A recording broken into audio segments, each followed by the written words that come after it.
Welcome back to World Religions. In this video, we're going to look at traditional Chinese religions. These are religions that originated in China.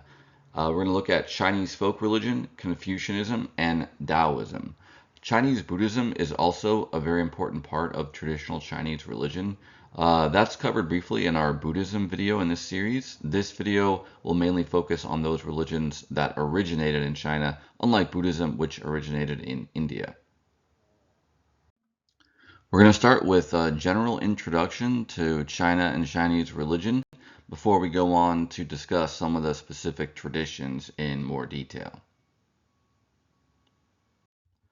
First, a little bit of geography. Chinese civilization started on the North China Plain along the Yellow or Huanghe River. The southern end of the North China Plain is the Yangtze River, which you can regard as the southern boundary of traditional or more ancient Chinese civilization. You'll also note the feature to the west of the North China Plain, the Loess Plateau. Loess is a type of fine silt that is carried on the Yellow River. It's from the surrounding land, and it gives the surrounding land a yellowish color. It also gives the Huanghe or Yellow River a yellowish color, hence its name. So that's kind of like the heartland of Chinese civilization. Early in its history, China also started to spread out to the surrounding lands. A couple of other geographic points of interest. The Shandong Peninsula is just to the east of the North China Plain, but that was also part of the heartland of Chinese civilization. You'll notice just to the north of the North China Plain and the Loess Plateau is the Inner Mongolian Plateau. So this is really important because this was mainly inhabited by nomadic people who were ethnically not Chinese and who would often invade the various Chinese civilizations or kingdoms. And that's partly why in ancient times they built the Great Wall of China to protect their northern border. The ancient Great Wall, which was completed by the Qin dynasty, was different from the modern Great Wall, but it had a similar function and it was in the same general area. So you'll also note various other parts of China on the map. The area to the south of the North China Plain, Chinese civilization eventually spread there to places like Hunan, Fujian, ultimately to Guangdong. But it was kind of like a gradual process over many centuries. So a bit about Chinese religion in general.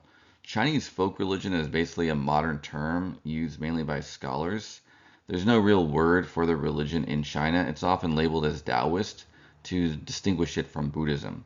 This goes back to the origin of Chinese civilization, at least back to 1600 BC, which is the origin of the Shang dynasty, possibly earlier as well.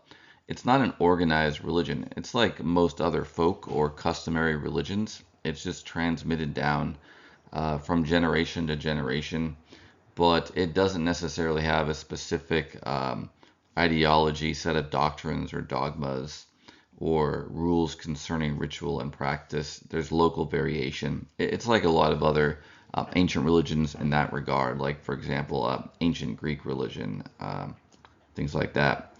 Confucianism goes back to the sage or the scholar Confucius. So its origin is in the 6th century BC. In terms of the religious side of Confucianism, Confucianism really started more as a moral and political philosophy. However, it had a religious element from the beginning because Confucius was very concerned with religious ritual. He thought basically that a person can order their life and society can order itself if it's governed by ritual, honoring heaven and other spirits. But the distinctively Confucian rituals, such as those honoring Confucius and other sages, those date from the Han Dynasty and after, so starting around the first couple of centuries AD in the latter Han. Daoism, this tradition also, like Confucianism, started more as a philosophy.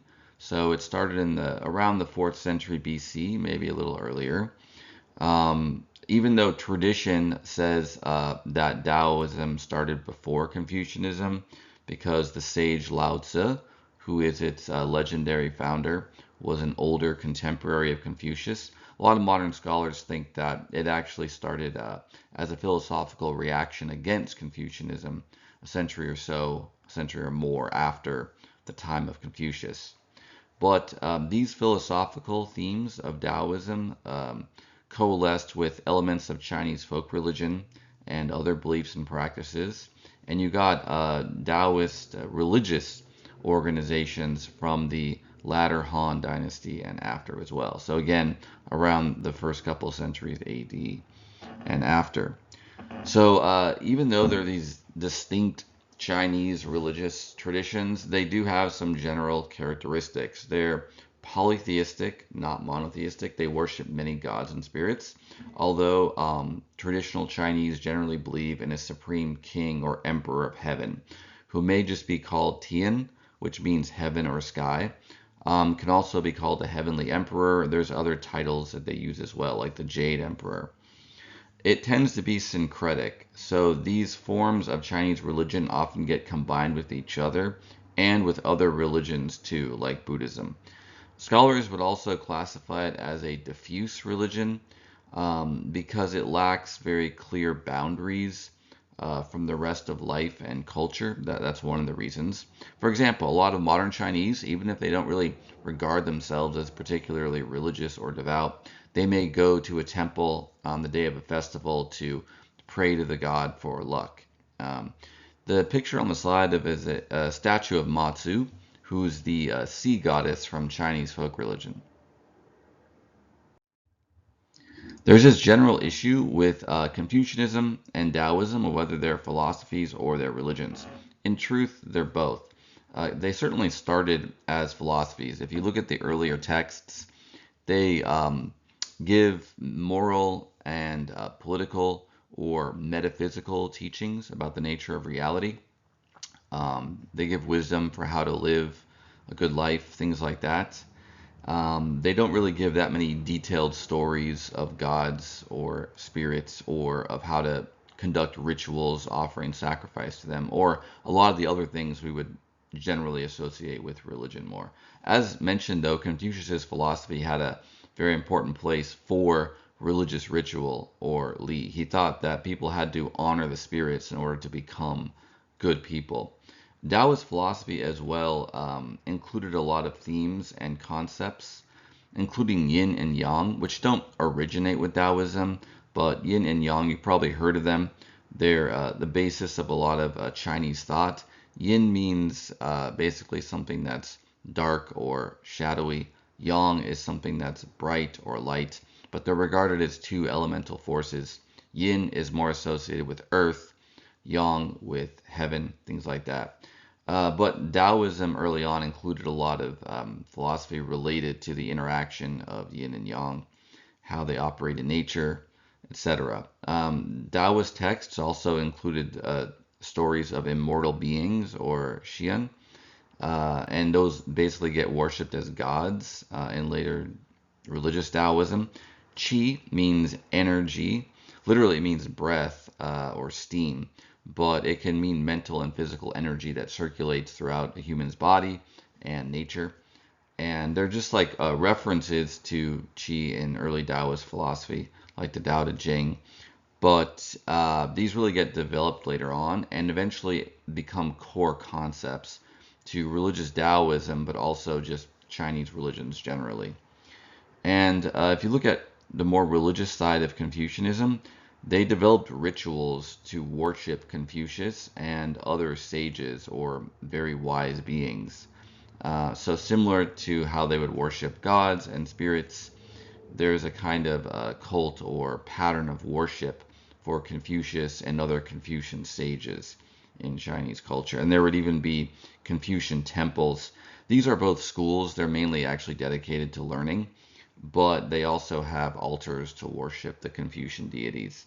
And in religious Taoism, for example, they regard Lao Tzu, the sage who is the legendary author of the Tao Te Ching, an early Taoist text, as an enlightened immortal being who also is worthy of worship. There's also a pair of terms in Chinese itself to distinguish between a philosophy or a school of thought and a religion. So the term jia, which literally means house or family, can refer also to a school of thought, like a family of scholars. And you see Confucianism referred to as Rujia. Ru means a scholar official. In ancient China, they were experts on ritual. They would often be employed by kings to oversee the sacrifices to their gods in their kingdom to help ensure that the gods were supporting their kingdom and their rule. But it became used to refer to Confucius and his followers because most of them, at least early on, were from the class of these Ru or ritual experts slash scholars and officials. So Rujia would be literally the house or family of the scholars, but it's a way of referring to Confucianism as a school of thought. Similarly, Dao Jia would be the school of thought of the Tao, which means the way, literally can mean a path, but in Taoism it's talking about the way of nature or the way of things in the universe. But both can also be referred to by the word jiao, which means teaching or tradition, but is often used to label a religion or a sect. Like Buddhism, for example, is called Fo Jiao, or the teaching of the Buddha in Chinese. So Ru Jiao is used to refer to the more religious side of Confucianism, and Dao Jiao to refer to religious Taoism. A lot of scholars have pointed out there isn't really a strict dichotomy between these two because there was actual mutual influence between them, especially the philosophy influencing the religion, but sometimes also the other way around as well. Now we're going to look at Chinese folk religion. It traditionally was sometimes kind of passed over in Western academic discussion of Chinese religions or kind of lumped in with Taoism, but it predates Taoism and it has other ideas, so it's definitely worth discussing on its own. Chinese folk religion, as mentioned, is often labeled as Taoist, but Taoism really began probably sometime in the 5th or 4th century BC. So Chinese folk religion is much older. It goes back at least to around 1600 BC with the origin of the Shang dynasty, or possibly even earlier. So some of the main practices of Chinese folk religion are worshiping ancestors, keeping their memory alive, but giving them incense or other offerings, having an altar to them in the home, or in ancient China there'd be an altar shared by all members of a clan and extended family. And that's a practice that's really strong today in Chinese culture, even among people who may not consider themselves that religious. They will still often pay respect to their ancestors. And another key practice is sacrificial offerings to spirits. This could include animal sacrifice, both in ancient China. It happens more rarely today, sometimes in rural China more often. They may have a kind of like village festival where a pig might be killed and kind of offered to a god or spirit. But that was definitely a practice very common in ancient Chinese folk religion. Divination, using various methods. Nowadays, it's mostly using the Yi Jing or the Book of Changes. But there were older forms of divination too, practiced by the Shang, involving looking at cracks on bones that had been placed. I was going to say in the fire, but technically they just heated them up by placing an iron rod on them. So the divination would be used by everyone, including even the king, to try to ask the spirits about what was going to happen or whether a proposed course of action would be good or bad or not. Exorcism. So, as with many other human cultures in China, in ancient China, they believed that diseases and problems of various kinds could be caused by evil spirits or just spirits that were mad because they had been offended. And so shamans or priests would be consulted often to cast out evil spirits that were causing disease or otherwise plaguing a family, maybe like a ghost haunting them or something like that. So in Chinese, there's a term wu, also called dongji. This is translated as spirit medium. So this is basically a type of priest or ritual functionary. Not all priests in Chinese folk religion, both in ancient or modern times, were spirit mediums. These would usually be particular people that were kind of maybe chosen by a god or spirit to allow the spirit or god to possess them and kind of inhabit them. Um, I think there are also shamans in Chinese folk religion that would deal with a variety of spirits. But in terms of the ones that are literally possessed by the spirit, usually they just focus on one god or goddess. And the spirit medium basically is a way for the god to manifest in the world. So there's this is still done today, mainly by some southern Chinese who practice Chinese folk religion or Daoism, especially overseas Chinese in like Southeast Asia, like Singapore, Indonesia, places like that.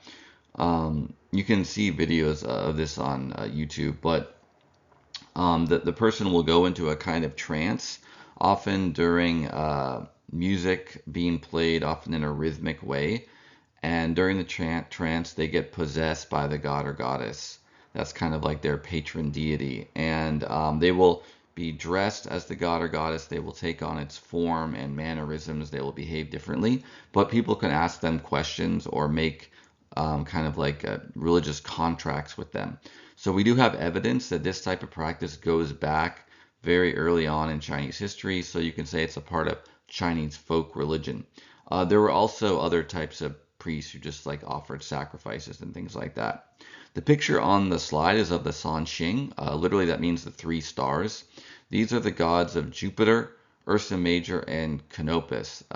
Those are regarded as the three most important astrological phenomena in Chinese folk religion, or astrological objects. You'll notice that one of them, Jupiter, is a planet, so they're not all actually stars. Ursa Major is a constellation. This picture is taken from a temple in Mongkok in Hong Kong, but it's just an example of Chinese folk religion because they're not really Taoist deities per se, but they're a big part of traditional Chinese religion. And there's a whole kind of like class of heavenly spirits, those typically associated with heavenly bodies, such as the goddess of the moon. All the stars and constellations basically are regarded as gods or kind of like associated with gods. Other important exemplars of Chinese folk religion are two ancient texts, the Chu Tzi, or Songs of Chu, and the Shanhai Jing, or Classic Text of Mountains and Seas. So the Chu Tzi is dated by scholars to the Warring States period. It's a collection of poems. The Warring States period lasted from around 475 to 221 BC. It was after the time of Confucius, when China was divided among multiple warring independent states or kingdoms, each of which was trying to conquer the others and establish rule over all of China. So it was a very chaotic period, but it was very productive in terms of philosophy and literature. So two of the famous poets who have their poems in the Chu Tzi are Chu Yuan and Song Yu. The attribution of the authorship of many of the poems is kind of disputed by modern scholars or uncertain, but Chu Yuan especially is regarded as the author of many of the most famous poems, are kind of like the nucleus of the collection, and then other poems were added later. So not all the poems relate to religion or Chinese folk religion, but some do. So there are stories of mystical travel, kind of like magical or miraculous flying through the air to reach distant realms of earth, but also sometimes heavenly realms, and Kunlun Shan, or Kunlun Mountain, which is believed to be, it's like a mystical paradise to the west, where the goddess of immortality lives, about which more later. It also contains references to visions or encounters with gods and spirits, magical plants, mythological creatures such as dragons of various kinds or long, and also various myths are briefly explained or referred to, like those about Tian, heaven, Nu Wa, who's an early god associated with the creation of the world, basically, and humanity. Shun, who's one of the mythical first emperors of China, and also the Great Flood. This actually may have been a historical event, the Chinese flood, when the Yellow River suffered from floods. There's some modern archaeology saying around 1920 BC there was evidence of wide-scale flooding in the Yellow River Basin. But there's a lot of legends in Chinese culture associated with that of certain emperors who responded to the problem, helped save people and end the flood and things like that. Another text associated with Chinese folk religion is the Shanhai Jing, the classic of mountains and seas. Both of these texts are still read by modern Chinese. They're considered like works of literature, even if people don't um, associate with religious Chinese folk religion per se. But this one dates from the 4th century BC or after, so also during the Warring States period. It contains a lot of mythical history and also some geography of China before the Qin dynasty. The Qin dynasty basically originates in 221 BC. Qin was the state that conquered all the others and unified China as one single empire in ancient history. But the Shanhai Jing contains many stories and depictions of gods, goddesses, and various mythical creatures as well. You can see the picture on the slide is from a printed edition of the Shanhai Jing. It includes a fish and also like a serpent that's winged up there. So one of the themes of Chinese literature is that fish, if they get old enough or big enough or enchanted, they can become dragons or long. And dragons are often associated with rivers or lakes or other bodies of water. They can be like the guardian spirits of those bodies of water. So, what are some of the gods and spirits that are worshipped in Chinese folk religion or believed in?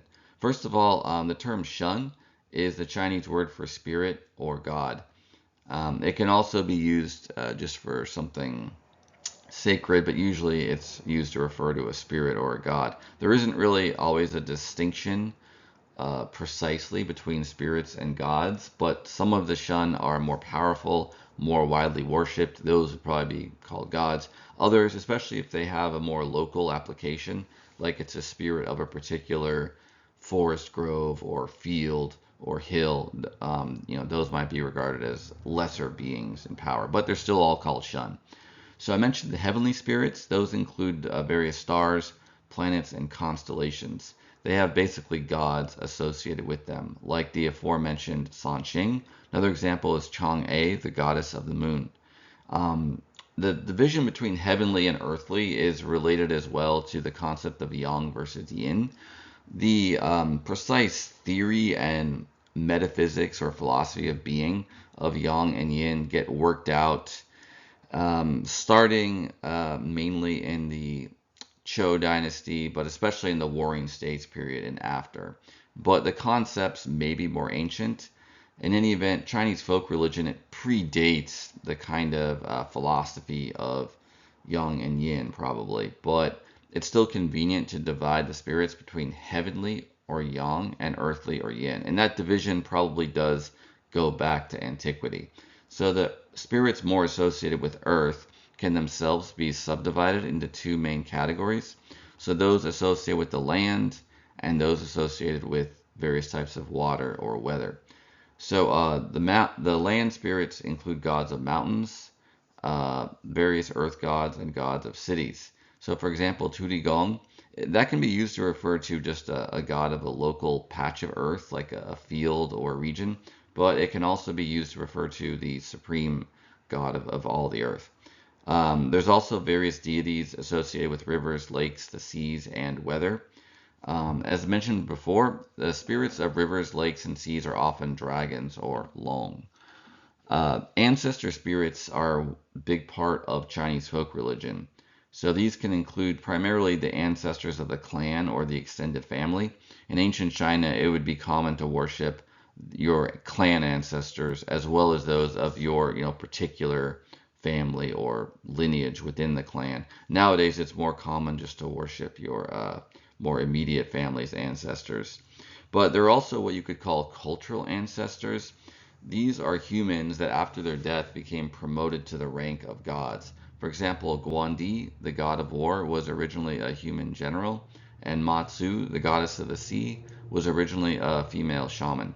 And actually, a lot of the Chinese gods and goddesses started out as humans. Guandi would also be regarded as the protector or the patron deity of soldiers. Similarly, Matsu, she's widely worshipped today, traditionally the protector of sailors and fishermen, but she has other worshippers as well. There's also the concept of a sage or sheng. There's different words for sage in Chinese, but sheng is a common one. It means a supremely wise person. And these can ascend basically to the ranks of enlightened deities or gods, such as Lao Tzu or Confucius. And then there is the term Xian, which means immortal. It's often used in Daoism to refer to sages who, through their own wisdom, made themselves immortal. But you see that general concept of humans becoming immortal gods in Chinese folk religion generally. And the picture on the slide is of a modern altar of the god Guandi, the god of war. And you can see some offerings left out before him at the base of the altar. There's also a concept in Chinese folk religion of a celestial hierarchy, a kind of a government structure of the heavens or the celestial realms that's a kind of parallel to the structure of the ancient Chinese imperial government. So at the top is the celestial or heavenly emperor. There are different names given for this being by different, basically sects, for example, of religious Taoism or just different traditions within Chinese folk religion. But a common one is Yuan Shi, Tian Sun, which means the celestial venerable or being worthy of worship of the primeval beginning. So Tian Sun is celestial venerable, and Yuan Shi is primeval beginning. This being or figure is regarded as ruling over all the other gods, both in the heavens and on the earth, but he himself is a heavenly being. He's also referred to as the Yu-Di or Jade Emperor. Di can mean ruler or sovereign, Yu means jade. You'll notice in the picture on the slide of Yuan Shi Tiansun, he is seated on a jade throne. Other names for the ruler of the cosmos that can be used are Tian, which means literally sky, but can also mean heaven. Confucius and a lot of Confucians talk about Tian or heaven, but they're often thinking of a rational being or force of some kind that governs the cosmos and is above humans, and that humans should worship and obey and respect. Another term is Dai Yi, which means the supreme unity. Dai means great or supreme. Yi means one or unity. So there's this idea that there's a kind of divine unity that's at the source of things, but also ruling over things. Below the emperor is a large, complex bureaucracy of different heavenly officials. So these are basically different gods and spirits, and they have different bureaus or offices. A lot of the details of this don't necessarily go back to the origin of Chinese religion in the Shang Dynasty, but they get developed especially in the Warring States period and in the following dynasties, Qin, Han, especially. So you get these detailed accounts of what are the different bureaus or offices of the heavenly government. And that's important because that determines which god or spirit you have to pray to solve your problem. It will depend based on their kind of bureaucratic portfolio. And this is also part of Chinese folk religion and religious Taoism. If you have a problem and you want to go to a priest or a spirit medium to address it, they will basically create a written contract from the god or the spirit and to you that gives each a set of obligations, but it's kind of like a legal contract, but in a kind of sacred manner. So it's a way of getting basically a contractual obligation from the god. As long as you do your half of the bargain, they'll do their half of the bargain. So there's this kind of a bureaucratized or legalized aspect of Chinese folk religion that eventually develops. Another part of the celestial hierarchy is the various earth gods. So even though heaven and earth are, in a sense, two different types of divinity, heavenly spirits associated with yang energy or bright energy, yin spirits associated of the earth associated with darkness or shadow. The earth spirits are within the government of the celestial emperor. There's also an underworld realm, the realm of the dead. Often that gets infused with ideas from Buddhism of the hell realms, and that I don't know. It's less clearly in the celestial bureaucracy than the earth gods, but so that's kind of like a third category of spirits, you might say. But Ho-Tu is the supreme goddess of the earth, and the main earth gods beneath her are the Shan Shen, the gods of the mountains, especially the Wu Di or five emperors. Wu Di can refer to five ancient human emperors or sovereigns, but it also refers to the gods of the five main sacred mountains of China, and each of them is associated with one of the five directions: north, south, east, west, and center. And each of these directions is associated with a different element: earth, metal, water, wood, or fire, a different color, and a bunch of different associations too. These kind of systems of correspondences, they're especially associated with religious Daoism, but you could also kind of include them under Chinese folk religion as well. And then beneath the gods of the five main mountains, there's gods of lesser peaks. So it's always this hierarchy of greater and lesser spirits, a kind of pecking order. There's the Chenghuan Shun, or the gods of the city. Each city has its own protector god or spirit. They will sometimes be worshipped by people in a temple there. Usually there's like one day of the year where there's like a major festival to the god. Tudi Gong are the generic name for earth gods. They can be local or regional. There's also the generic use of Tudi Gong, as I mentioned, for the god of earth in general. And then the Di Chu Shun are landlord gods. Those are the ones that are really more associated with particular localities. And so they'd only be worshipped by people in that area. There's also the Long Wang, or the dragon kings. Long is dragon, Wang means king. The four dragon kings are those of the four main seas. Their leader is the dragon king of the eastern sea, which from the Chinese perspective, the sea to the east of them is the largest that they are aware of in ancient times. And then beneath them are the gods of lesser bodies of water, like various lakes and rivers. Shi Wang Mu is the queen mother of the West. So Mu is mother, Wang is king or queen, and she is West. So she gets this name because she lives in Kunlun, the Western paradise, that in Chinese traditional belief connects heaven and earth. It's where heaven meets the earth. And this is regarded as a kind of earthly or slash heavenly paradise where people are immortal, everything is peaceful and happy. So she's one of the other popular goddesses of Chinese folk religion, also associated with religious Taoism. So a lot of her iconography is very distinct. She's usually carrying peaches, which are the food of immortality for the beings that live there. She's often shown accompanied by three blue birds who kind of bring her fruits and little gifts and things. She's often riding a phoenix or feng huang. There are many mythological creatures in Chinese culture, and many of them get associated with Chinese folk religion. And this example, she's actually riding this giant bird, the feng huang. She's also associated with tigers, which is the animal associated with the West, as you can see in the picture on the slide. She arguably had a later influence on Chinese Buddhism. Guanyin is the Chinese name for Avalokiteshvara, who's the bodhisattva of compassion. Avalokiteshvara was originally depicted as male or androgynous in Buddhism, but in Chinese Buddhism, it's more common to depict Guanyin as female, and she looks often very much like a Chinese goddess, especially Shi Wang Mu.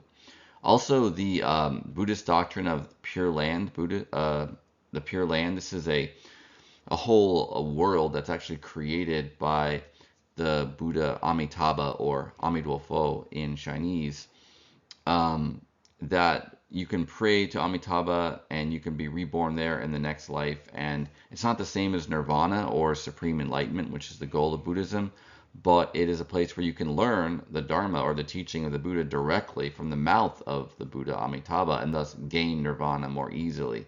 Well, the way that the Pure Land is often depicted in Chinese Buddhism seems very influenced by the concept of Kunlun, or the Western Paradise.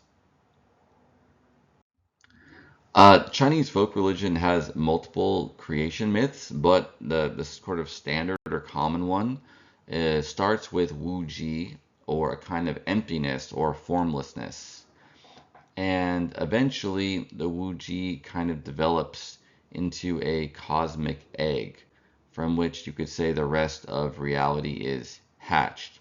So the cosmic egg, especially after the primordial man or giant Pongu becomes kind of like manifested in the egg, can be referred to as the Daiji, or the supreme ultimate. So this is kind of a symbol of the harmony or the oneness of things, of kind of primordial unity. The difference between the Wuji and the Daiji is that the Wuji is emptiness, so it's kind of like pure potentiality out of which anything can come. The Daiji is a fullness or wholeness. So Pangu is this giant who gets somehow fertilized or manifested from the Daiji. You don't get this creation story where there's like a god creating things through will and intellect from the beginning, or using the word or something like that. It's more just like a natural cosmic evolution or development. So Pangu is depicted usually as a hairy giant, as you can see on this picture on the slide. He emerges from the cosmic egg, and his great act is to separate the heaven from the earth. So as I mentioned, heaven is associated with yang, or light energy, and earth with yin, or dark energy. Yang is regarded not only as brighter, but also as lighter in weight and finer. And yin is regarded as murky, dark, but also as kind of like heavier. So in some versions, Pangu uses his axe to slice between heaven and earth, and he pushes up the yang, or heaven, and pushes down the earth. He lived for 18,000 years. This number 18,000 is basically a symbol of wholeness. The cosmic egg is said to have lasted for 18,000 years, and then Pangu lives for 18,000 years. After he dies, the world gets made from his body. So his breath became the wind and the clouds, his blood became the rivers, his voice became the thunder, his fur became the forests, and even his fleas became animals living in the forests. There's also the being Hua Hishu. This is often connected to Pangu as being his last creation, but it's a person. And he in turn created the first male and female pair, Fu Shi and Nu Hua. After Hua Hishu were the San Huang, or three sovereigns. They're often mentioned together with the Wu Di, or five emperors. These are legendary rulers. Um, the San Huang are more like gods or spirits. The Wu Di are more like human emperors. But they were believed traditionally to have lived between 2852 and 2070 BC.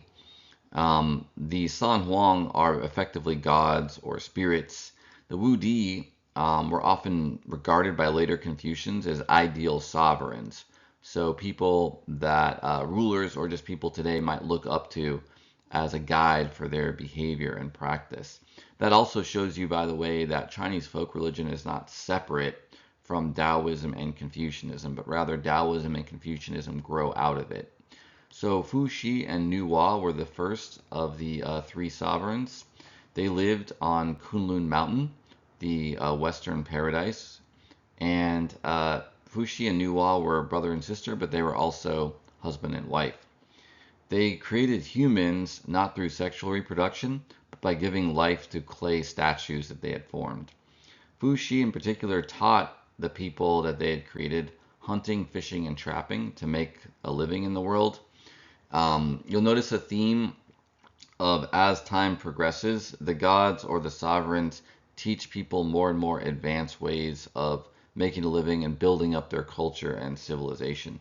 Fu Shi also invented the 8 trigrams, or the Bagua. Those are used in divination according to the I Ching, or the Book of Changes, in Chinese culture, which is still used today. So the wife of Fuxi was Nuwa. The most famous story associated with her is that she repaired the pillars of heaven after being damaged during a cosmic battle between Chuan Shu and Gong Gong. So in ancient Chinese cosmology, they believed that the heaven was a dome that was set on top of the flat earth. But holding up the dome of the heaven were these pillars. And they were damaged in this conflict because it basically ranged all over the cosmos. So Gong Gong was this spirit of water, but he was associated with destruction. This could be a mythical representation of the destructive floodwaters that would periodically threaten ancient China and the Yellow River plain. But he's often depicted as a serpent, albeit with the human head of iron. And his enemy was Chuan Shu, who is basically one of the mythical early sovereigns of China. So Chuan Shu is more associated with civilization and order, Gong Gong with the chaos of nature. You notice that theme in a lot of early religions. They'll have a story of a god of civilization or order destroying or slaying a serpent who's symbolizing this watery chaos that threatens civilization.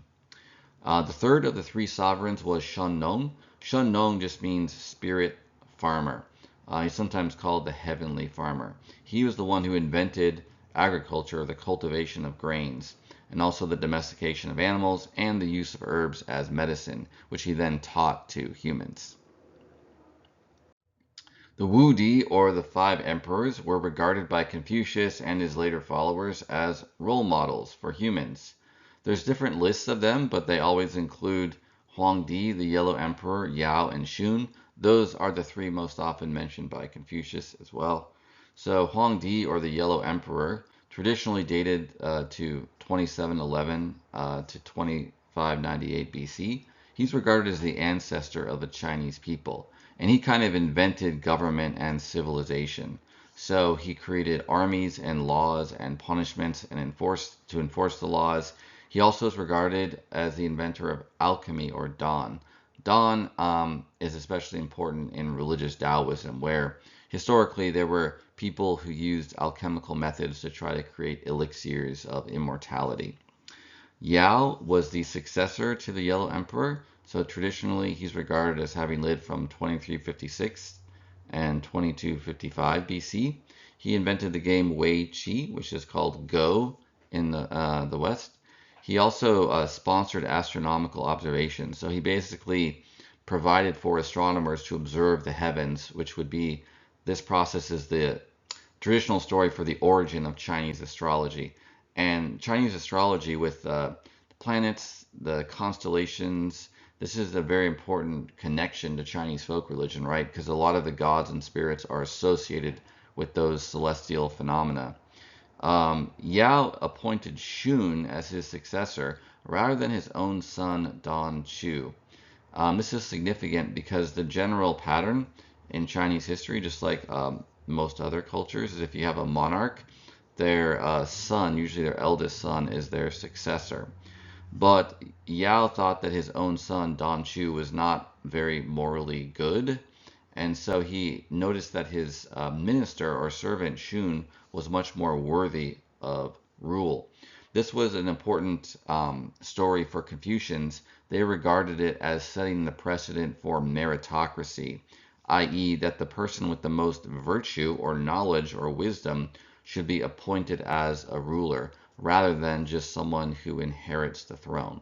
That's a very important Confucian principle. Now, historically speaking, Confucians did believe that hereditary succession is fine, or even a good thing for kingdoms and empires, but they applied meritocracy in two ways. One, the king who inherits the throne should appoint the wisest and the most virtuous officials to help them govern, not just those that they're friends with or family with. And then two, in an extreme case that the sovereign is very corrupt, then even if they're the legitimate heir and successor, they could be overthrown to establish a more virtuous ruler in their place. Shun was another one of the five emperors. As mentioned, he was the successor to Yao. His traditional dates are 2294 to 2184 BC. So his story is one of triumph over adversity. He was born into a kind of dysfunctional family. His mother died when he was very young. His father remarried, so he had a stepmother and a half brother. But his father was kind of ignorant and is also shown as being blind, so he literally couldn't see what was going on. And unfortunately, his stepmother was deceitful. She was kind of jealous of Shun because Shun was the first son, the elder son, and she wanted her son to have priority in the family. But her son was very conceited and arrogant, not a very good person. He would often do things that were wrong or bad and then blame Shun. And then, even though his stepmother knew that Shun was not responsible, but her own son, she'd be able to convince Shun's father that it was actually Shun's fault and he would get punished. But despite all this abuse and mistreatment, he still always treated all of his family members with respect. There's a term in Chinese, xiao, which means filial piety. Literally, it means being a good son, so that's what filial means. But there is a kind of spiritual dimension to it as well, hence the term piety. That it's an important principle of Confucianism, but just kind of like Chinese culture and religion generally, that everyone should respect their parents and by extension other family members that have seniority over them and treat them well even if they're being mistreated. It's just kind of what duty demands because someone who's a child, they owe their life to their parents, and so they owe them a high degree of respect. But it's because of this attitude that he was able to progress greatly in life. So Shun went on to become a scholar, and he became at first just a lesser official in the government of Yao, but he kept on getting promoted because of his merit, because of his virtue. And eventually he became the sovereign. So that's like a huge moral lesson for Confucians. A lot of Confucians would try to follow the example of Shun. The Xia dynasty is after the period of the five sovereigns. So the traditional dates of it are 2200 to 1750 BC. It's regarded as legendary by modern scholars, but it does correspond to a Bronze Age civilization on the Yellow River called Early Do. So this has been discovered by modern archaeology. And who knows, they might have called themselves the Xia, but we don't really know. So, according to Chinese tradition, Yu the Great was the sovereign who founded the Xia dynasty. And he was the one ruling during the Great Flood of Gun Yu, as it's called. So, this is different from flood myths like in Abrahamic religions and some other cultures where they believe in a global flood. The Great Flood of Gun Yu was one that only applied to the Yellow River Valley. But as I mentioned previously, there is actually modern archaeology supporting the existence of an ancient flood of that area. However, the modern dating of it estimates it was around 1920 BC, whereas the Chinese tradition places it a few centuries before that. So, some of the stories told about Yu the Great are that he helped organize the response to this flood, which was very destructive. He supervised the digging of irrigation canals, for example, to channel the dammed floodwaters away, and he also dredged the rivers to improve the flow of the water. And he did a lot of other things too. But this is kind of like an archetypal story of a wise sovereign bringing order out of the chaos. And Yu the Great would be like another example of a wise ruler that later Confucians would really look up to and admire. However, even though the Xia dynasty got off to a good start through Yu the Great, he basically helped bring the civilization together by organizing the response to the floods. The last of the Xia emperors was not good.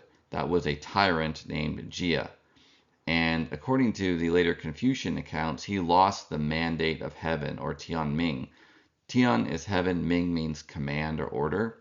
And this is referring to a doctrine that heaven will support a virtuous ruler, but will undermine an evil or tyrannical or corrupt ruler, and will make it easier to overthrow that ruler, and will send signs like earthquakes and floods and things like that.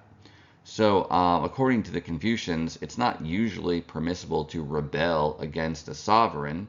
However, you can do it if they've lost the mandate of heaven. And so, according to Chinese tradition, Sage King Tang, he was both a king, but he was also a sage or a wise person. He ended the rule of Jia and founded the Shang dynasty. By the way, the picture on the slide is a map showing you the approximate boundary of the early Dou culture. You can see it's along the central Yellow River, and this is basically the original heartland of Chinese civilization. The Shang dynasty are known to history as well as archaeology. They lasted from around 1766 to 1122 BC. They were a Bronze Age civilization in the North China Plain on the Yellow River, although you can see on the map that they were also expanding to the south. They had a system of writing. This is different from the later Chinese system of writing, so it was only deciphered or decoded in modern times. One of the things they're most known for is their method of divination using oracle bones. This is different from the method of divination used in the Zhou dynasty and all the way up to modern China, which is based on the Yi Jing or Book of Changes. There, you basically create a random assortment of broken and unbroken lines through drawing randomly short or long sticks of yarrow or through flipping coins. But the Shang used a different method. So the king would often perform divination. He would have a ritual expert called a diviner, basically just an expert on divination. Other people would use the same method, though, not just the king. But whoever was performing the divination would first write a question on a turtle shell or ox shoulder blade. Those were the two most common types of bones that they would use. And how would they get an answer from the spirits? Well, they would heat up an iron rod until it was glowing hot. They would touch it to the bone, and that heat would transfer to the bone, creating cracks and fissures, essentially in a random pattern. And then the divination expert would interpret the cracks as an answer to the spirit. And oftentimes those would be written on the bones as well. So these oracle bones are very important. They're one of the ways we know about the Shang dynasty. Unfortunately, a lot of them were destroyed because people started digging them up much later. Like, for example, farmers might find them in fields, and they saw that they were bones that had writing on it that they didn't understand. Well, a part of Chinese folk religion and religious Daoism is a belief in heavenly writing or spiritual writing. This is a writing system unlike that of humans, but it's used by the gods. And so people just assume these ancient artifacts with mysterious writing on it must have come from heaven. But they were called dragon bones, and they were believed to have healing properties or other powers. So unfortunately, when they were found, they'd often be ground up into powder and put into medicines as a part of traditional Chinese medicine. So a lot of them were lost for that reason. But fortunately, a little over a century ago, there was a Chinese scholar who realized what they were, and he started saving them, and eventually people are able to study and translate them.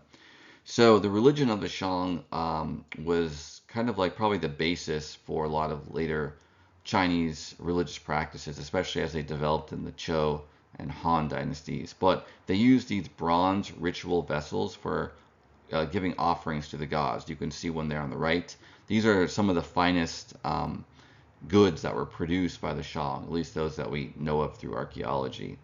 And like later Chinese religion, they believed in spirits of the heaven, the earth, and also they worshipped their ancestors. The supreme being of the Shang, though, is named Shangdi, which basically means the Lord on high. So they believed in a supreme heavenly sovereign, although the word Shangdi isn't usually used today by people who practice Chinese folk religion or religious Taoism. It is used sometimes. There are some temples I know to Shangdi, but it's more commonly used by Christians in China who use it to translate the name of God in the Bible.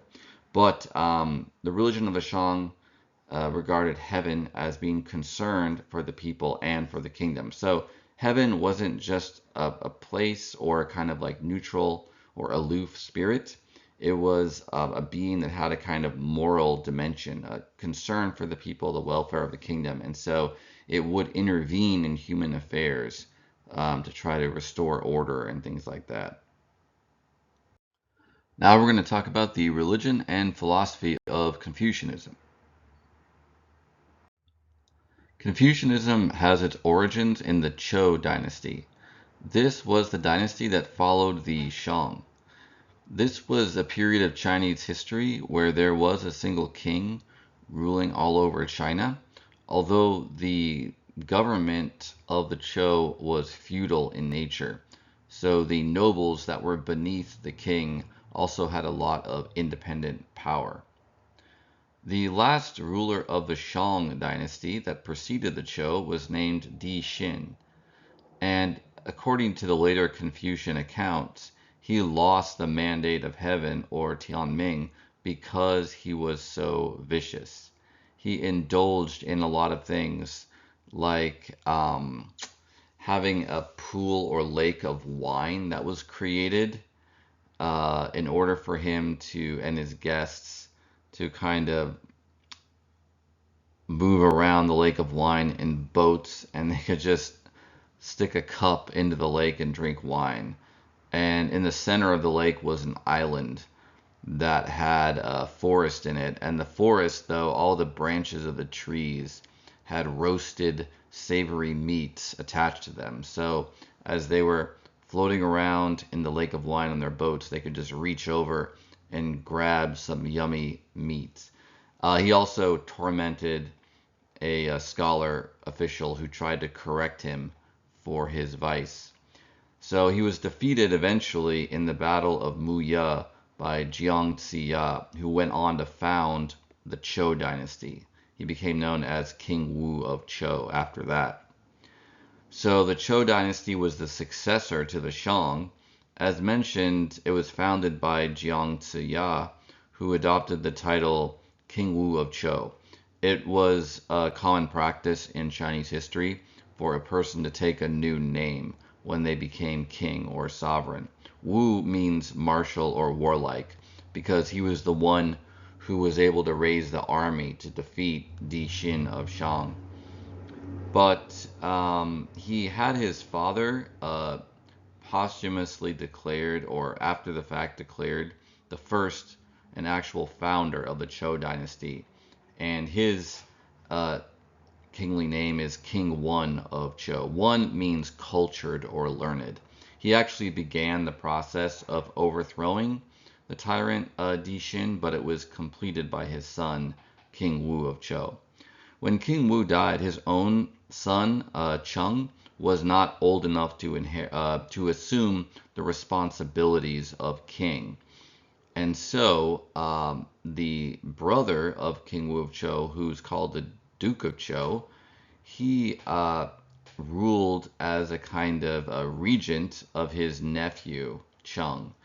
And the Duke of Zhou was especially looked upon by Confucius as a model for virtue because he could have taken the throne for himself. He had all the ability, and this sort of thing happened very often in history, both in China and in other countries. If a man who was king died before his own son was old enough to assume authority, one of his uncles or another member of the family might just take over and rule in the young king's name, but have the actual power. But the Duke of Zhou didn't do that. He consolidated the victory of his older brother, King Wu of Zhou, and served as a regent for his nephew until Cheng was able to come of age to become king and take over. And he stepped aside when it was time to do so. King Cheng of Zhou was also one of the famous and beloved early Zhou kings. He defeated 3 of his other rebellious uncles with the help of the Duke of Zhou, and he also defeated numerous barbarian tribes that were the enemies of China at that time. So all of these rulers were looked up to by Confucius and later Confucians as moral ideals, as role models for later people. During the Zhou dynasty, they had a very important divination technique, but unlike the Shang, they didn't use the oracle bones. Rather, they started using the Yi Jing, which is the name of a book or manual of divination.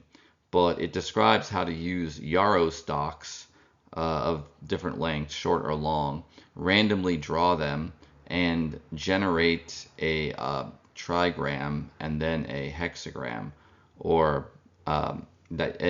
basically an abstract arrangement of broken or unbroken lines that you can interpret as a sort of fortune or state of affairs of the universe. The broken lines represent yin energy, and the unbroken lines represent yang energy. And the divination manual explains how to interpret the various combinations of lines that you get from this method. That became the standard method of divination during the Zhou, and it remains so to this day. And Confucians, they actually wrote commentaries on the I Ching because they thought of it not just as a fortune-telling method, but also as a way of understanding the nature of the universe and the play of forces in it. But also they tried to draw moral and political lessons from it as well. And Zhou ritual, a lot of its features were similar to the Shang in that they continued to use very elaborate and beautiful bronze vessels to place their offerings to the gods and spirits in. Confucianism is the English name for this tradition. But there's other names for it in Chinese. First of all, the name comes from Confucius, the English name for it, and Confucius is itself a Western way of talking about the founder of the tradition, who's named Gong Tzu, or Master Gong in Chinese. The name Confucius comes from Jesuits. These were Catholic clergy who went to China in the 17th century to try to convert the emperor and the country to Catholicism. They largely failed, although there are some Catholics in China, but they became very interested in Confucian philosophy when they were there, and they admired Confucianism, many of them did to a large degree, and thought that it might be just an ethical tradition, not a religion, and that perhaps Chinese could continue practicing Confucianism, but also combine it with Catholic Christianity. But in any event, they translated several of the Confucian texts into Latin, and Confucius is the Latinized version of Gongfu, another way of saying Confucius in Chinese. And you can see the reason for writing it that way in Latin a little bit more if you consider how it would actually be pronounced in Latin. Confucius sounds a bit more like it, but the English version Confucius sounds a lot different. So Confucius was a Ru, or scholar official. The original meaning of this was a ritual expert during the Zhou dynasty. As I mentioned earlier, they were the ones who knew how to perform the rituals correctly in order to please the gods and the spirits, and they'd often be employed by kings or nobles to perform rituals on their behalf. But they were the same people who also were literate and scholars and writing a lot of the texts and literature and poetry and things like that. So that was the class of people that Confucius came from. But it also became a name for Confucianism generally. Rujia means the school of the scholars, and Rujiao means the tradition or religion of the scholars. It can also be called Kongjiao, which means the religion or tradition of Gong, or Confucius, and Li Jiao, which means the religion of Li, or ritual, because performing ritual correctly was an important part of Confucius's philosophy. So the main ancient Confucian philosophers were Confucius himself, who lived from 551 to 479 BC, and there were also later Confucians during the Warring States period that had a huge impact on the tradition. Mencius, or Mengzi, who lived from 371 to 289 BC, and Shunzi, who lived from 298 to 238 BC. Mengzi and Shunzi had very different interpretations of Confucian philosophy, although in the long run, that of Mengzi became more influential generally in Confucianism. So even though Confucianism started out mostly as, you could say, a moral or a political philosophy, it does have religious aspects. You can see in the picture on the slide a Confucian temple. This one is in Jiading in the Shanghai district in China. The Confucian temples, those started to be built after the time of Confucius. They were primarily schools, but they also had places of worship to honor Confucius and other sages, but also the gods of heaven and earth. But religious aspects of Confucius's own philosophy included the notion of heaven or Tian, who could also be called Shangdi or the Lord on high. Confucius believed in a moral being that was kind of governing the universe. So that's a kind of godlike being or power, which you often see that idea in religions as well. As mentioned also, Confucius had a very high view of ritual or li. He thought that in order to become a good person, a part of the process is learning how to perform the rituals to honor gods, spirits, and ancestors. The reason why that's important morally is, at least part of the reason why, is because it helps train your character to express respect toward beings or principles of greater value. So you're basically orienting yourself towards the good, towards what is best in life, in the world, or in the universe. Ritual also had a broader meaning for Confucius, so it could also just refer to customs, including manners of etiquette or propriety. So for him, it is a broader conduct. It includes religious ceremony, but it's also proper behavior in general. And Confucius thought that if you pay attention to the details of behavior, even including things like how you ascend a set of stairs, how you greet people, how you sit down on a mat, then that is going to transform you so that you become a more aware, more virtuous, and wiser person. And other religious aspects of Confucianism include Mengzi's view of self-cultivation or moral self-development through training your qi or energy. This was not something that Confucius talked about, at least not directly, but Mencius thought that um, part of the reason for the Confucian method of self-cultivation is that you have to train these energies that are a part of your body and mind. And a way of thinking about that is they're not generally directly susceptible to rational control. Like your emotions, for example, they may have a kind of logic or mind of their own, but they can be gradually regulated if you study, if you practice ritual, and if you practice observing and correcting your behavior. That will gradually change your actual energy that you have in your mind and body so that eventually it will conform to or go along with moral principle. And there's the later term Chongyong, the doctrine of the mean or balance or harmony. And a part of that view is that a sage or supremely wise person who has perfected their sincerity or their integrity, Chung, will become one with heaven and with earth, or there'll be a kind of conduit between heaven and earth. Heaven in Confucianism is regarded as the source of order and goodness and morality, and earth is kind of like the dimension that humans live on. So earth is often, not conforming to morality, but a sage will be a kind of conduit for the rest of earth that allows them to see into and reach into heaven. And the sage will kind of like the order, the goodness that's inherent in heaven will kind of pass through them outward towards the earth. So there's a kind of cosmic element to the Confucian ideal of the sage. So a bit more about Confucius or Gongzi himself. As mentioned, the name Confucius is the Latinized version of Gongzi.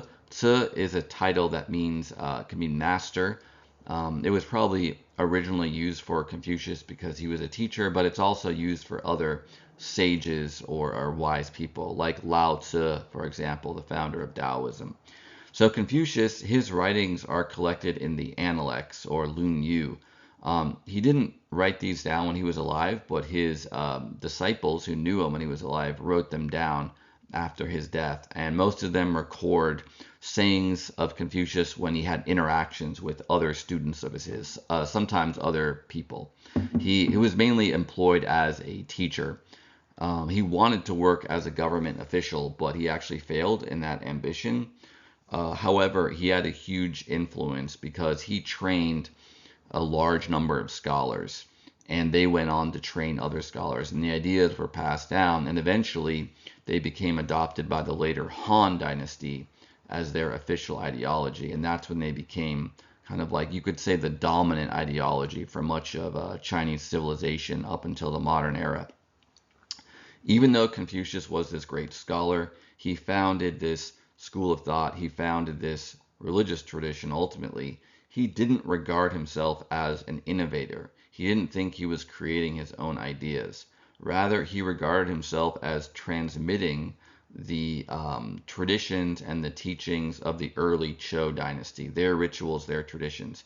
He did apparently travel around China collecting stories and information about the early Zhou dynasty, so he could transmit it. Although I think it is fair to say that he did have his own take on the early Zhou, his own interpretations, and he effectively created his own ideology, like his theory of the importance of ritual and cultivating virtue, some of his ideas of Ren or humanity or the main virtues, etc. Interestingly, even though he highly prized the correct performance of rituals to honor the gods or spirits, he didn't teach about them or their nature or their names or their roles. Rather, he focused on more practical matters like ethics, politics, the details of how to perform the rituals, and other aspects of human learning like literature, music, poetry, etc. Also, in contrast to a lot of later Confucian scholars, he did not explicitly teach a doctrine of human nature. And that's partly why later scholars like Mengzi and Shunzi, they had different theories of human nature, each of which they claimed were Confucian. So the book that he's most known for is the Analects. Those are his collected sayings, as previously mentioned. He's also often regarded as having edited or compiling the Spring and Autumn Annals, which were annual records kept by the kingdom in which he lived. So his ultimate goal, apart from getting a position in government where he could have a good influence on society, but his personal goal was to become a virtuous person.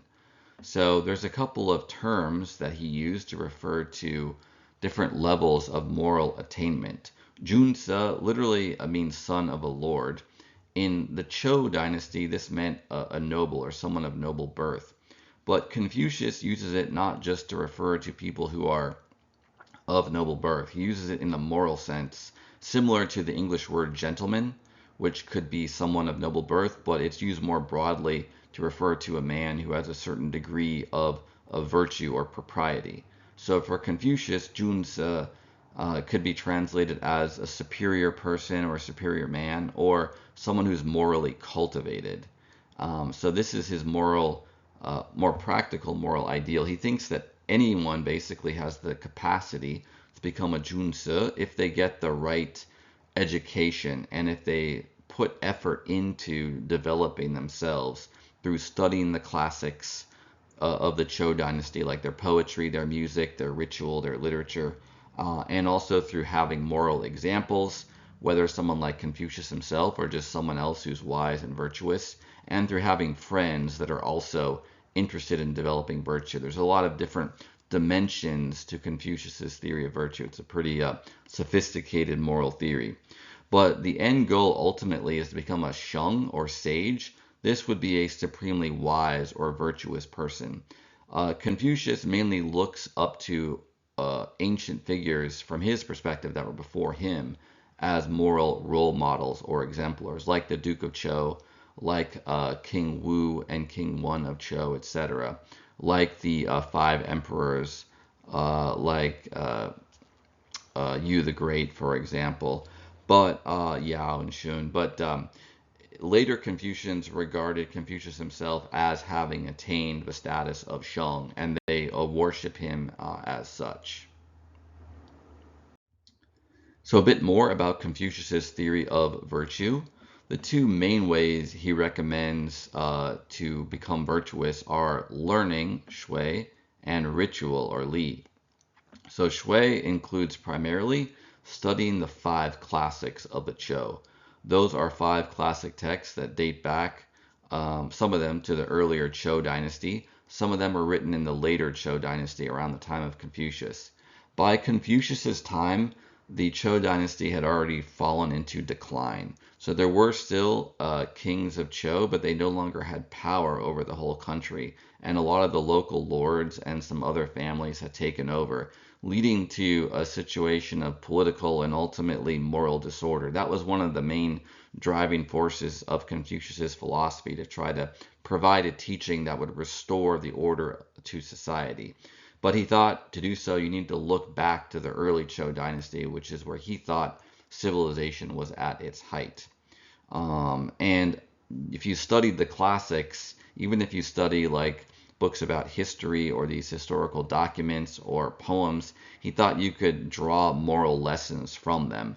And that's the main way that you can make yourself a good person. In addition to ritual or li, if you study the ceremonies and customs of the Chou, those ceremonies, those customs, they weren't just arbitrary for Confucius or trivial.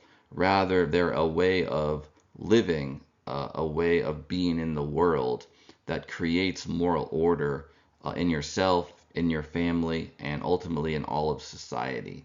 And so they may seem trivial, they may seem insignificant, but for Confucius, if you adopt the ceremonies and customs of this successful earlier civilization, that's how you can recreate order in your own time, no matter how disordered it is. So that's why he spent so much time trying to study, catalog, and describe, at least to his students, those customs of the Chou. And he didn't provide an official list of virtues. Later Confucians did, including Mengzi and later scholars. The modern list has 5 virtues on it, but if you look at the virtues referred to a lot by Confucius, these are 4 the ones that come up a lot. Ren is the main one. It literally means human or humane. So this can be interpreted in different ways, but it's kind of like the key virtue for Confucius. It's being a good human. It's fulfilling your human nature, you might say. It's being fully human. Now, most humans, even though we are human, so therefore we have human nature in a broad sense, we're not fully humane. We're not fully developed. And it's more of like a process in order to become human. You'll notice the English word humane is related to human, but it has that moral connotation as well. Another important virtue is xiao, or filial piety. This literally means being a good son, respecting your parents, but more broadly, it includes respecting other elders, other authority figures. Confucius and later Confucians thought that the parents are the first ones you have a relationship with. And so if you can respect your parents, then you can respect other people in authority over you. And so it's kind of like a template for your relationships to other people. And Confucius viewed relationships in a kind of hierarchical manner. So when 2 people are related, there's always someone who's senior with authority and someone who's junior, who has a certain amount of duty of deference and respect. But they do have mutual obligations to each other. Like parents can fail their children if they don't properly take care of them or educate them, for example. Yi can be translated as uprightness or righteousness. This means upholding moral principles even at personal cost. Chung means sincerity or integrity. This basically means where your inner being matches your outer words and your outer actions. That's a very important principle for Confucius. For example, he thought when you were performing rituals, he both thought you had to get the details, the outer behaviors of the ritual correct. That was very important. But he thought that for the ritual to be effective and genuine, you also had to have the right attitude or inner sincerity. So I mentioned the 5 classics of Confucius. These were not mostly authored by Confucius himself, with the possible exception of the Spring and Autumn Annals, the Chun Chiu. So these were basically dating from earlier in the Chou dynasty. They were the texts Confucius himself read and studied carefully to try to draw moral lessons from. The first one is the Shi Jing, the classic of poetry. This was a collection of poems that would often be sung to musical accompaniment. Um, Confucius thought that music itself was very important, that the right types of music would help discipline and enlighten a soul or a person, and that the wrong times of music might corrupt them. There was also a classic of music from the early Zhou dynasty, but unfortunately it was lost. A lot of ancient Chinese texts from the earlier Zhou were lost towards the end of the Zhou dynasty and the Warring States period, possibly as a result of the fighting. There's also a Confucian story that the first Qin emperor destroyed a lot of the older works that were regarded as politically problematic. But in any event, the classic of poetry would often be quoted by Confucius to make moral points to his students. And a lot of the songs, they didn't originally necessarily have like a moral message of some kind, but Confucius thought that if you reflected on them, you could draw moral lessons out of them. And that was kind of like the mark of a junse, a cultivated gentleman, that they could know these classics. It was part of being, an educated, literate person, but also the ability to use them as a guide for their life. The Book of Documents, or the Shu Jing, has historical records from the early Zhou dynasty, and Confucius thought you could draw moral and political lessons from these as well. The Book of Rites, or the Li Ji, was a collection of the rituals and customs of the Zhou. The Book of Changes, or the Yi Jing, as mentioned previously, was a divination manual, but the Confucius and the Confucians thought you could get a guide there about how the universe operates, basically the flow of these different forces of yin and yang and their various combinations. And you could get a philosophy not only of nature, but of governance, how to govern yourself and how to govern the world if you studied it carefully. And then lastly, the Chun Chiu, the Spring and Autumn Annals. Those were annals or annual records kept in Confucius's home state. And they were updated every spring and autumn, hence their name. And again, this is kind of connected to the idea of learning from history, learning from the events of the past, trying to draw moral and political insight from them. So after the time of Confucius, there were a bunch of Confucian scholars who continued his legacy. So a lot of his immediate disciples were known by name. They're referred to in the Analects and other early sources, and they're often worshipped as sages by Confucians today and just after the time of Confucius, especially from the later Han Dynasty and after. In the first few centuries AD, you get ceremonies honoring the Confucian sages. But there were other famous Confucians after himself and the disciples or students he taught in his own life. So probably the biggest one after Confucius is Mencius or Mengzi, who lived from 372 to 289 BC.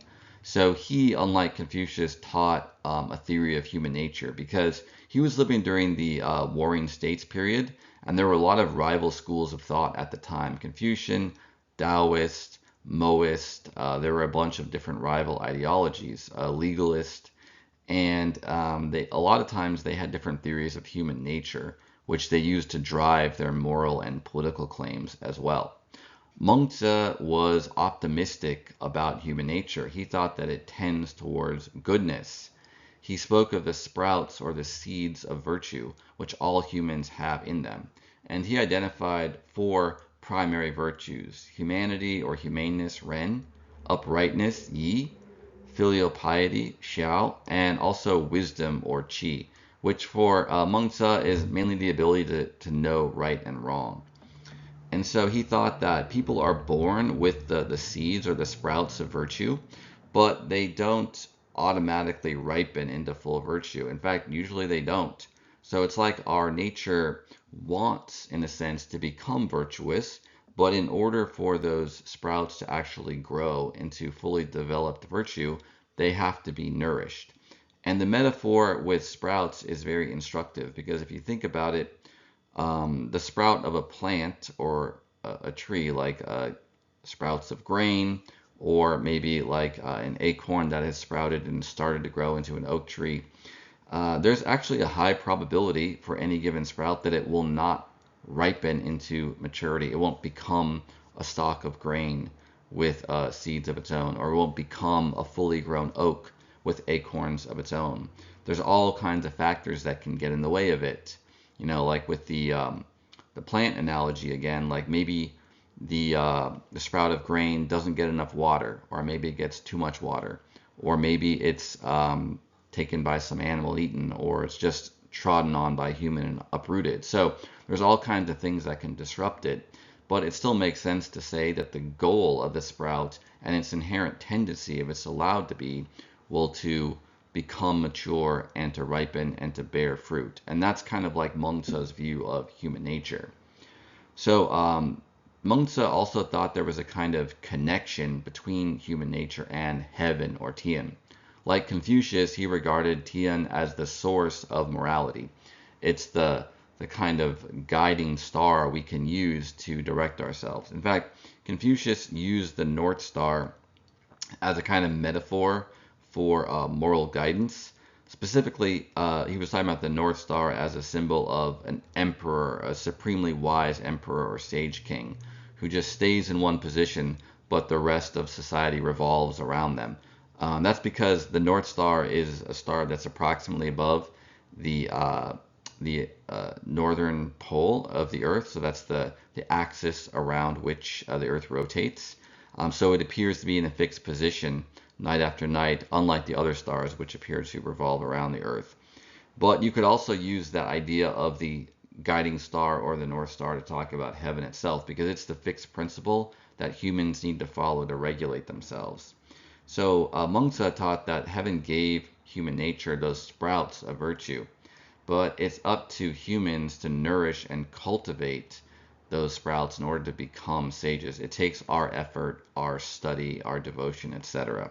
Here's also an instructive quotation from Mengce, quote, "All things are present in me. When I reflect upon myself in all sincerity, my joy is boundless," end quote. So that shows you, even though he does think that cultivating virtue takes a lot of effort, he has an ultimately kind of optimistic view of our inner nature. Another later Confucian view, or it's a Confucian view that gets kind of named and developed later, is Chongyong, or the doctrine of the mean. Confucius, even though he doesn't use the term Chongyong, he does seem to have the concept. He talks in several passages from the Analects about having to balance opposing concerns or considerations. Like when performing a ritual, he says that harmonious ease is the ideal, which is a balance between getting the behavior or form of the ritual correct on the one hand, and sincerity or spontaneity of feeling on the other. So the later doctrine of the mean includes various concepts. One of them is the idea of two different states of mind. There's a kind of pre-stirred state of the mind before it's been disturbed by the outer world, before emotions have arisen in response to that disturbance. It's a kind of inherent or simple harmony there. But then there's also the post-stirred or disturbed state, after we've contacted things in the world that might anger us or frighten us or arouse desire or things like that. So all of this does relate as well to the Confucian virtue of Cheng, which means integrity or sincerity. But according to the doctrine of the mean, Cheng can be found in the harmony of emotions that have arisen.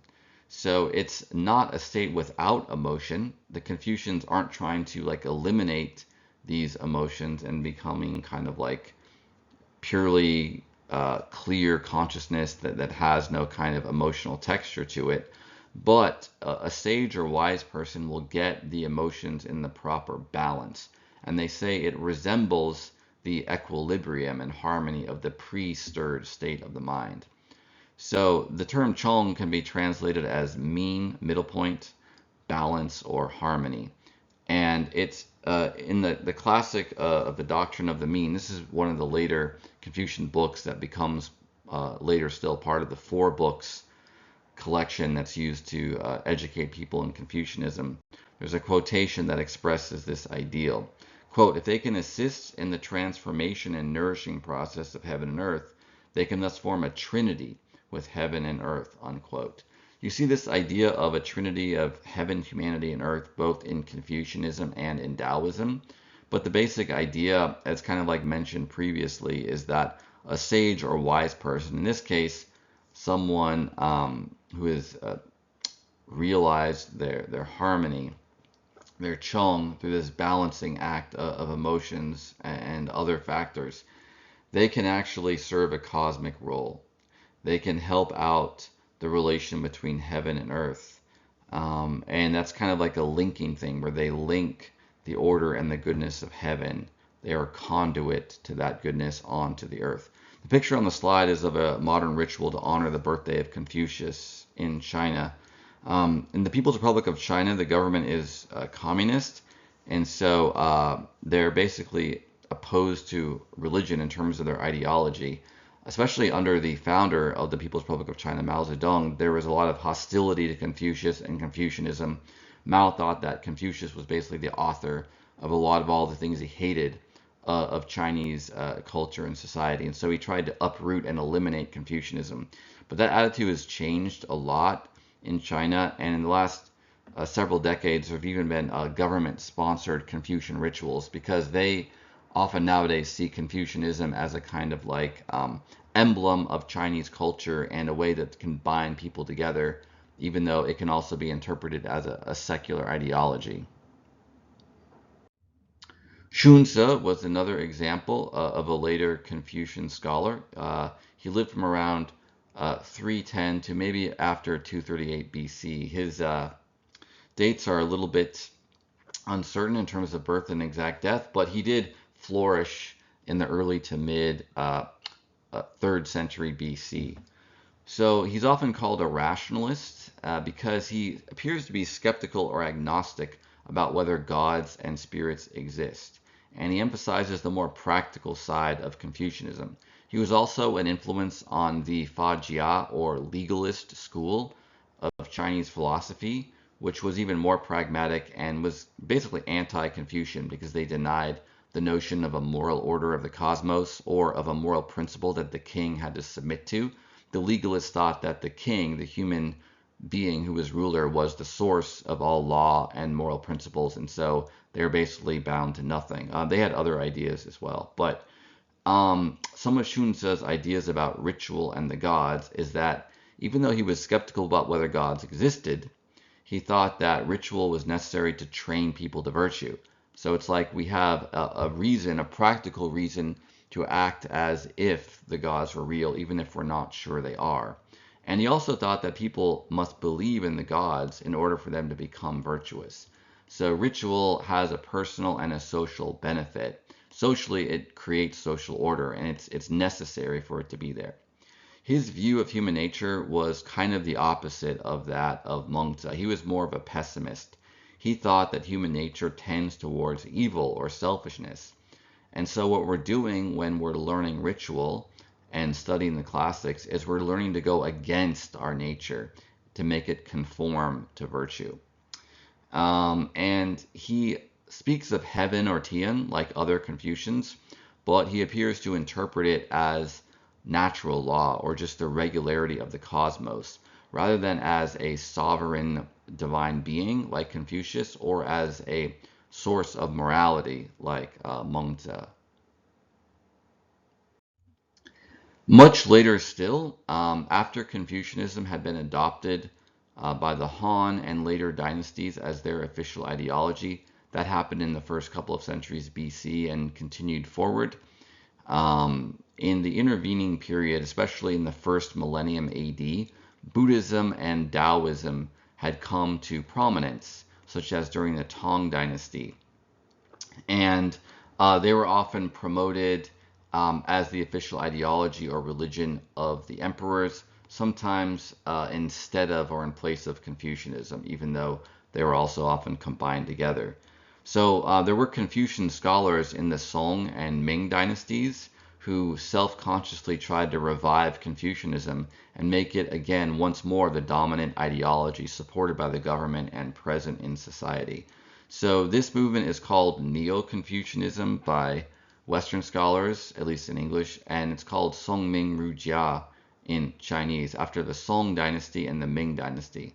The Song dynasty lasted from 960 to 1279, the Ming dynasty from 1368 to 1644.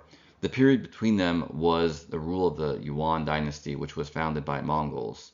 So they were regarded as foreigners and not, in a sense, a real Chinese dynasty by many Chinese. So the Neo-Confucians were reacting against Buddhism and Daoism. Some of them had studied Buddhism or Daoism in the past, but rejected it in favor of Confucianism, and they were upset at the level of influence of these religions in their society. But nevertheless, they also incorporated some influence from both of those religions. For example, the concept of Dai Yi, or the supreme unity, the great ultimate source of being. That was mainly taken from Taoist cosmology and metaphysics, but the earlier generations of Confucians, like Confucius, Mengzi, Xunzi, they didn't really give elaborate metaphysical theories about the nature of reality or the origin of things, but these later Neo-Confucians did, because they wanted to make Confucianism a comprehensive ideology and worldview that could serve as a replacement for Buddhism or Taoism, not just a complement to it. Another example of the Buddhist and Taoist influence is that the Neo-Confucians also taught meditation techniques, like quiet sitting, as a method for self-cultivation, even though these previously had not really been a part of Confucianism. Arguably, ancient Confucianism did have a method of a kind of meditative reading, where you would study the classic texts with a very focused, concentrated mind, and maybe achieve a kind of level of meditation or concentration thereby. But the quiet sitting idea that was advocated by the Neo-Confucians was different. Confucius even mentions in one of the Analects that he tried just sitting quietly for a day, but he thought it was just a day wasted and he should have spent it studying. But Neo-Confucianism is adopting some of these more Taoist and Buddhist influenced meditation techniques. So the founder basically of Neo-Confucianism was Changzai. He lived in the Song dynasty between 1020 and 1077, and he studied both Buddhism and Taoism before deciding to return to Confucianism. One of his teachings was that everything in the world is composed of qi, or this physical/mental energy. This is a big part of just Chinese culture, but also Taoism specifically, trying to analyze nature in terms of different flows of qi or energy. He also had a theory of rare or refined versus condensed qi. So solid things would be made of condensed qi. Things that are less solid, like gases, are made of rarer or finer qi. He said that qi is always changing, but it does follow the patterns of yin and yang. Like, for example, that tradition going back to the Yi Jing, the Book of Changes. He thought of qi as vital and self-moving. So it's not just purely dead matter. It has a kind of life and maybe like a will or proto-will to it. And he thought that the world is full of this qi, this energy, not empty. Whereas in Chinese Buddhism, which is mainly of the Mahayana variety, they teach the doctrine of emptiness or shunyata, that all of the things that we perceive, all the phenomena, are empty of inherent being or substance. But Changzai was here teaching the opposite. Changzai also taught that the sage or supremely wise person forms one body with the world, so they can have this kind of cosmic dimension to them. The virtue of Ren, or humaneness, connects humanity to heaven, but it can also encompass the entire world. This more cosmic and universal language is reflective of some of the things you might read in a Buddhist text about the boundless love or goodwill that a Buddha or Bodhisattva has for other beings, or the great peace established across the world by a Taoist sage, for example. According to Changzai, the sage does not transcend the world, unlike in Buddhism, where the goal is to become a Buddha or an Arhat and transcend the world of phenomena or samsara, or a Taoist immortal, which essentially transcends the earthly realm, leaves their physical body behind, grows a spiritual body, and becomes a kind of heavenly being. But rather, the sage helps perfect the world. And also, Chong Tsai taught that the world is originally good, unlike Buddhism, which is more pessimistic in the sense that it teaches that the world that we know, samsara, is impermanent and kind of corrupted, and so you want to transcend it to experience this other world of nirvana. But the Confucian ideal is creating goodness, harmony, order in this world. Chu Shi was another very influential Neo-Confucian. He lived from 1130 to 1200. His particular brand of Neo-Confucianism is called Li Shui, or the School of Principle. So he advocated a new curriculum, not to replace the five classics, but as a preliminary to it. He thought the five classics are necessary and very important for a Confucian scholar to learn. So he didn't disagree with Confucius at all in that way, but he thought that they're often inaccessible to beginners because most of them are written before Confucius, and so you really need to have the Confucian mindset in order to interpret them properly and get the lessons out of them that Confucius wanted you to. So he came up with his own curriculum or course of study of 4 other books, including the Analects, for example, the sayings of Confucius. Chu Shi taught that Ren, or humaneness, can only be attained after a long, difficult process of ethical self-cultivation. He also taught Go Wu, or the examination of things. So he thought that this was the best method of ethical self-cultivation. It includes carefully examining the natures of things to gather knowledge about both yourself and the world. So it's kind of similar to, in a way, to the Buddhist notion of wisdom that you can attain through meditation, but this would be kind of like the Confucian version of that. And it involves examination and maybe some degree of rational thought or analysis. He also advocated Jing Cuo, or quiet sitting meditation. So this was similar, at least in form, if not in function, to the Taoist practice that goes back to early Taoist texts like the Tao Te Ching and the Chuang Tzu. Chuang Tzu in particular talks about sitting forgetting, where you just sit and you kind of let go of all of your ideas or thoughts. So previously, as mentioned, this hadn't really been a part of Confucianism. And it also reflects Chinese Buddhist meditation practices because in Chan, or Zen Buddhism as it's called in Japan, they do a similar quiet sitting meditation where you just sit and meditate and you don't focus on a particular theme like the breath. Here is an instructive quotation from Chu Shi, quote, "The mind of heaven and earth, which gives birth to all things, is humanity, or Ren. Man, in being endowed with matter energy, that's Qi, receives this mind of heaven and earth, and thereby his life. Hence, tender-heartedness and humanity are the very essence of his life." End quote. So this is significant because it shows this connection between the inner nature of humanity and heaven and earth. That we get this kind of endowment of Qi, but we also get this mind of heaven and earth. And this is like a theme of a lot of the Neo-Confucians, that our nature is a kind of a compound of at least these 2 main things. We have the knowledge of heaven and earth that basically gives us moral principle, but we're also endowed with our own particular Qi or energy. And this is also kind of why we may have to do moral cultivation, because the Qi has its own rhythm to it, and it doesn't always match the principles or the teachings of heaven and earth. And so we have to train our Qi or cultivate it so it's following this right principle. And different Neo-Confucians had different views about exactly how relatively important heavenly principle versus Qi was in human nature. I mentioned the 4 books that were taught by Chu Shi as the new preliminary curriculum for Confucianism. And after this time, this became standardized in Confucian schools. They would teach the 4 books first before the 5 classics. And there was an imperial examination system set up during the Han Dynasty to qualify for a position in government. You had to show your knowledge of the Confucian classics.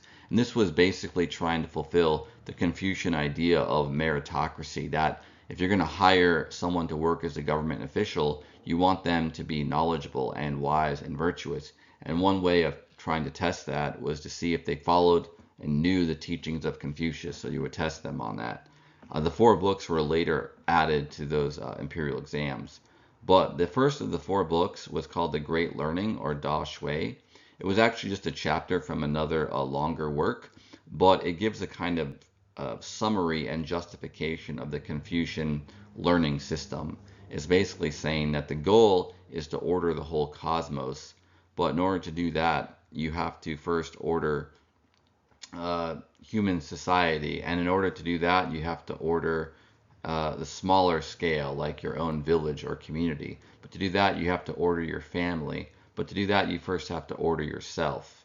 So it has this kind of like expanding sphere of moral concern.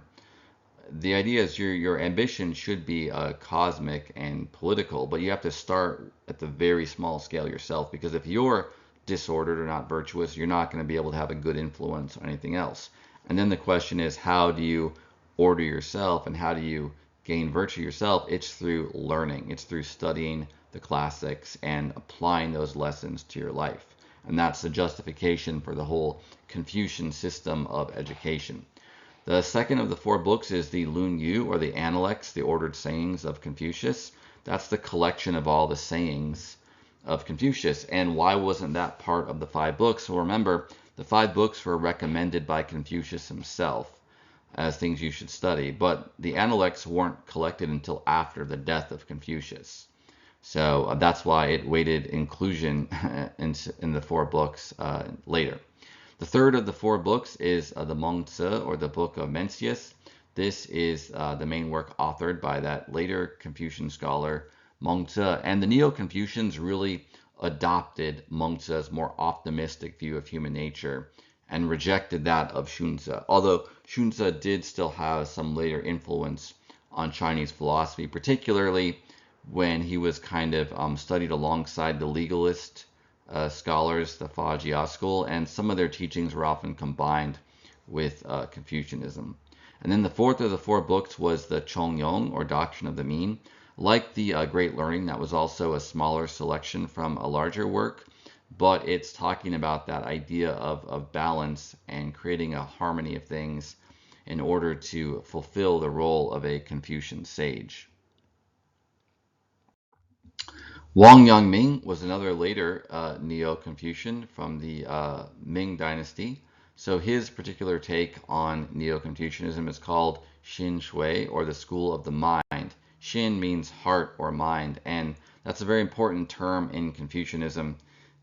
It's basically taken as what the thing that you're trying to change and transform and educate and enlighten through the Confucian method of learning.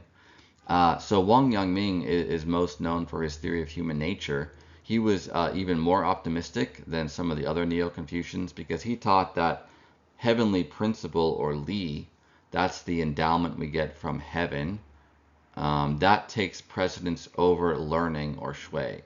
So he's saying that we really have the complete moral virtue in us already. That is even more important practically than learning. He still thought we did need to do Confucian learning to reveal or unmask that Li, but he's being more optimistic about the balance between them, or their relation. And this perhaps may have been influenced by some Taoist and Buddhist views, because in Taoism, which originally arose as a reaction against Confucianism, they tended to be more optimistic about human nature, and thinking that nature in general and human nature is whole and pure, but then we kind of corrupt it, so we just need to restore the original. Whereas Confucians, they usually had at least a mixed view that we need to train human nature. It's not just spontaneously good if left to its own devices. And some Chinese Buddhists, they also developed a more optimistic view of human nature, that our original mind is pure and enlightened, that we have the Buddha nature and the Buddha mind within us. So it's possible those ideas kind of influenced some of these later Confucian views. But Confucians continued to disagree about the exact relation between heavenly principle and our native endowment of qi. The more you emphasize the qi, which can be irrational and emotional, the more you would emphasize the need for learning or shui to correct it, to make it align with heavenly principle. And now we're going to talk about religious and philosophical Taoism. Taoism originated as a philosophical reaction against Confucianism. We can see this in early Taoist texts like the Tao Te Ching, which means the Jing or classic text about the Tao, the way, and its power, De.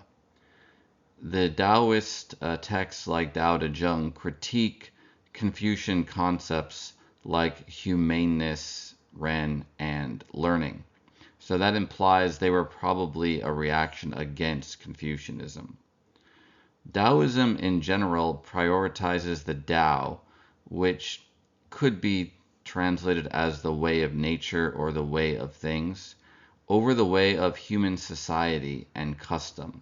This also shows the contrast with Confucianism, which prizes human customs, society, and culture, and tends to regard human society not as something that's fundamentally or inherently disordered or out of harmony with the way of the universe, but rather something that is ideally and should be guided by heavenly principle.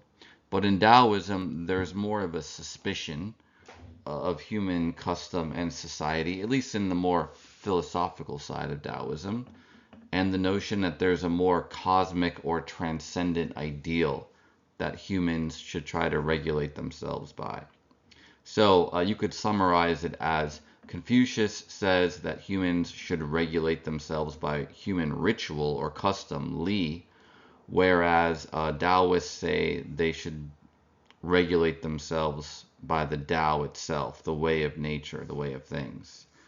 The Taoist philosophy often uses language favoring receptivity, a type of passiveness, or taking the low position, as the Tao Te Ching says, versus trying to assert yourself directly against the world, other people, or the forces of nature. They do believe in action, even decisive action in Taoism. It's not just a philosophy of do-nothingism, but the idea is you should work with the grain or the pattern of nature and not try to forcibly impose yourself against it, because the latter, which humans often do, leads to failure and destruction. There's also a strain in early Taoist texts like the Tao Te Ching and the Chuang Tzu of mystical contemplation of the Tao.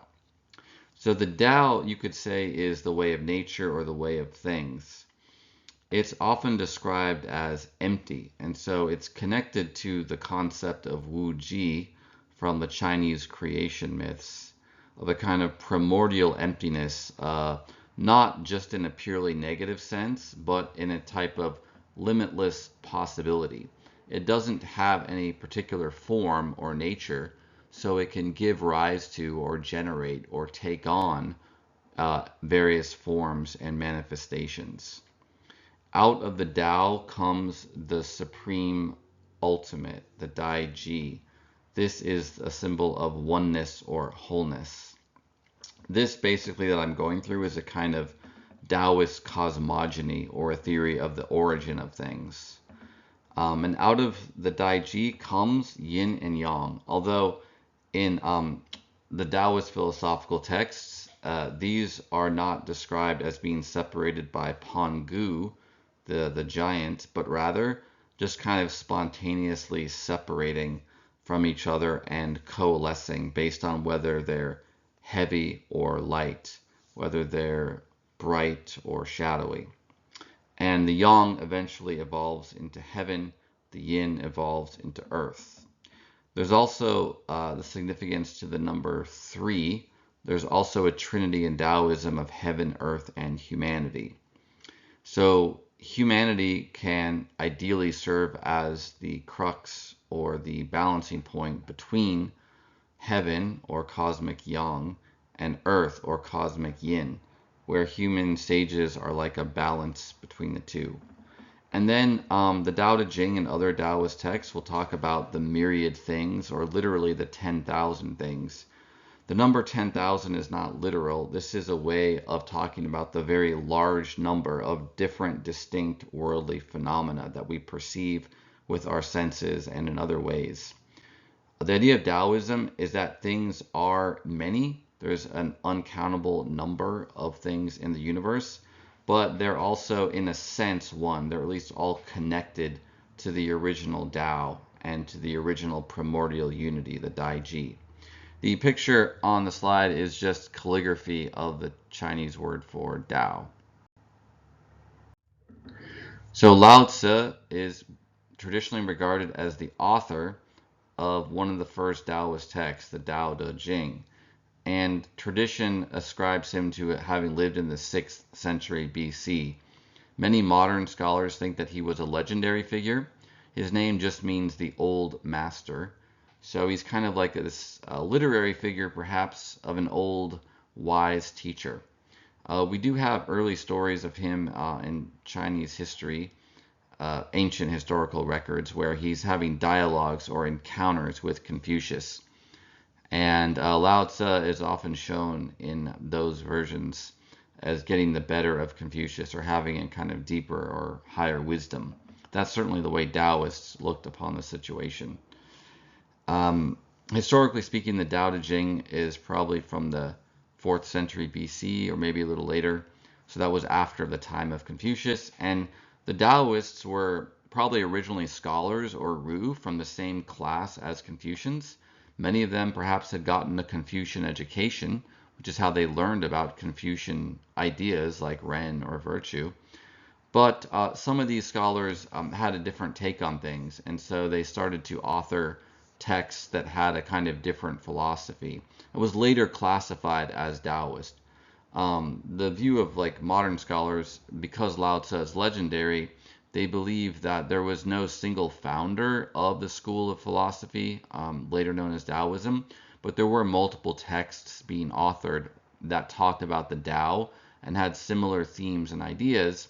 And so it is reasonable to classify them as Taoist, even if that's a retrospective thing. And then later on, once the idea of the school of the Tao, Tao Jia, was created, then there were various other philosophers deliberately writing texts and giving teachings in that tradition. So Lao Tzu, or the authors of the Tao Te Ching, argue that Confucius is wrong in that humaneness should not be the deliberate or explicit goal of a sage or a supremely wise person. So they think that the sage, in a sense, is not humane. It's not that they're malicious or evil, but that they kind of transcend the merely human, the merely worldly or mundane concerns. And they also critique the Confucian idea that you can deliberately cultivate virtue. They think of that as somehow not sincere, not spontaneous, trying to construct virtue through deliberate effort rather than through kind of discovering the inner virtue that's already there in your mind, you might say. Even though the Tao is supposed to be prior to yin and yang, in the Taoist cosmogony or creation myth, the Tao precedes everything else. Everything else emerges from the Tao, including yin and yang.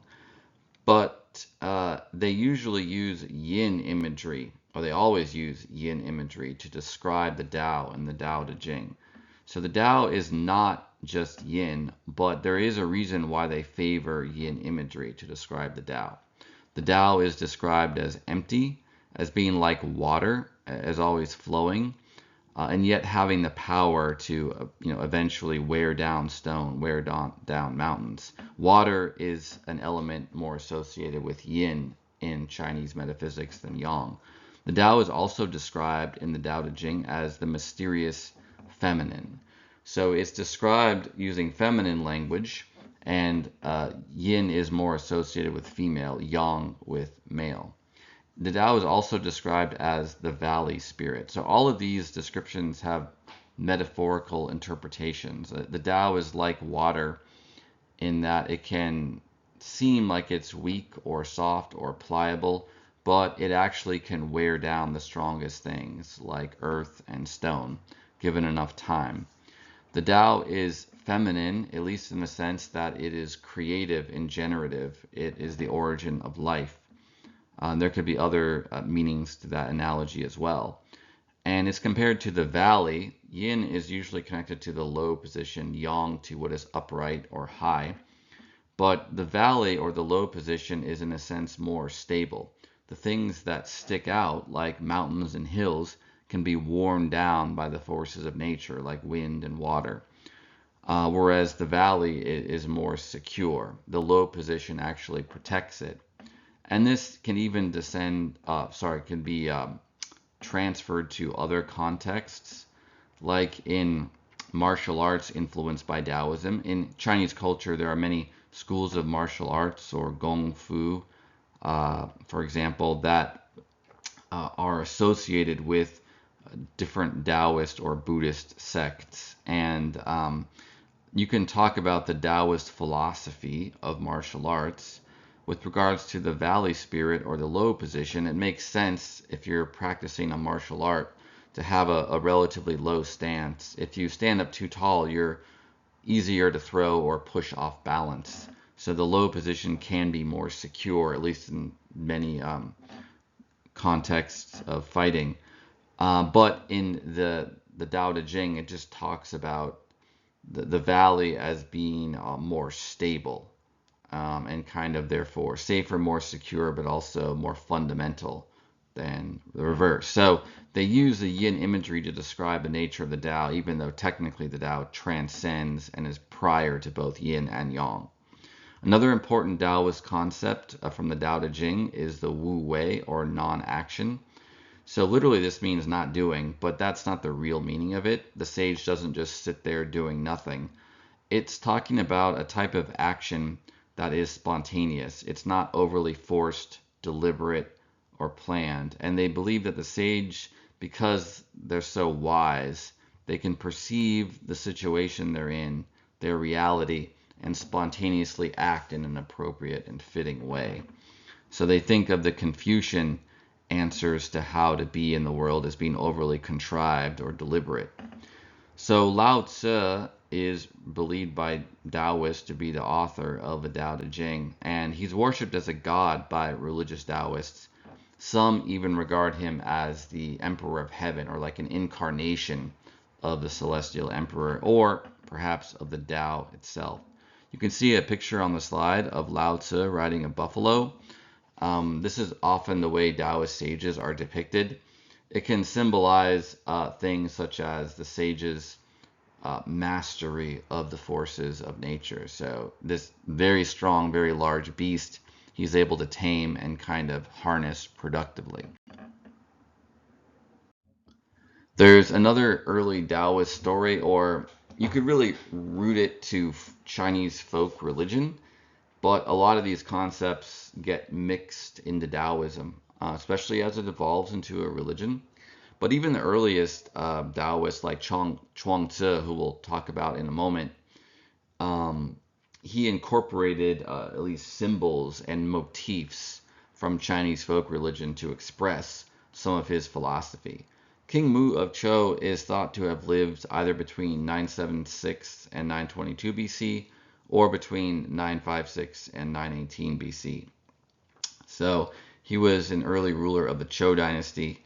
However, there's a later text that was authored in the 4th century BC, so this would have been around the same time that philosophical Taoism was starting, called The Tale of King Mu, Son of Heaven, and it contains legends such as the journey of King Mu to the Kunlun, the Western Paradise. He wanted to become immortal, or at least have an encounter with immortal beings. He wanted to eat the peaches of immortality. And you'll recall that Shi Huangmu, the Queen Mother of the West, was the ruler of this mystical realm. So he had a charioteer named Cao Fu, and he used his chariot to carry the king all the way to Kunlun. And King Mu was successful in the sense that he did have a meeting with Shi Mu at a place called the Blue Gem Pool. There's kind of a theme in Chinese religion and mythology of magical or mystical pools, and gemstones often show up a lot in these stories. Some of the gems are magical. They might be able to grant wishes, for example, things like that. But they have a feast there, and they exchange gifts and poems. And it appears that they're kind of treating each other as if they're maybe fellow monarchs or fellow rulers.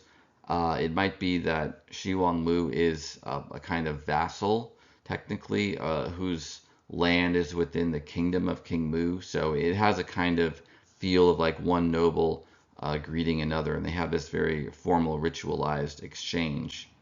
So you can see the painting on the slide is of King Mu visiting Shi Mu. This is actually from Joseon, or a Korean kingdom from later, but that's because the Chinese story became famous and spread throughout East Asia.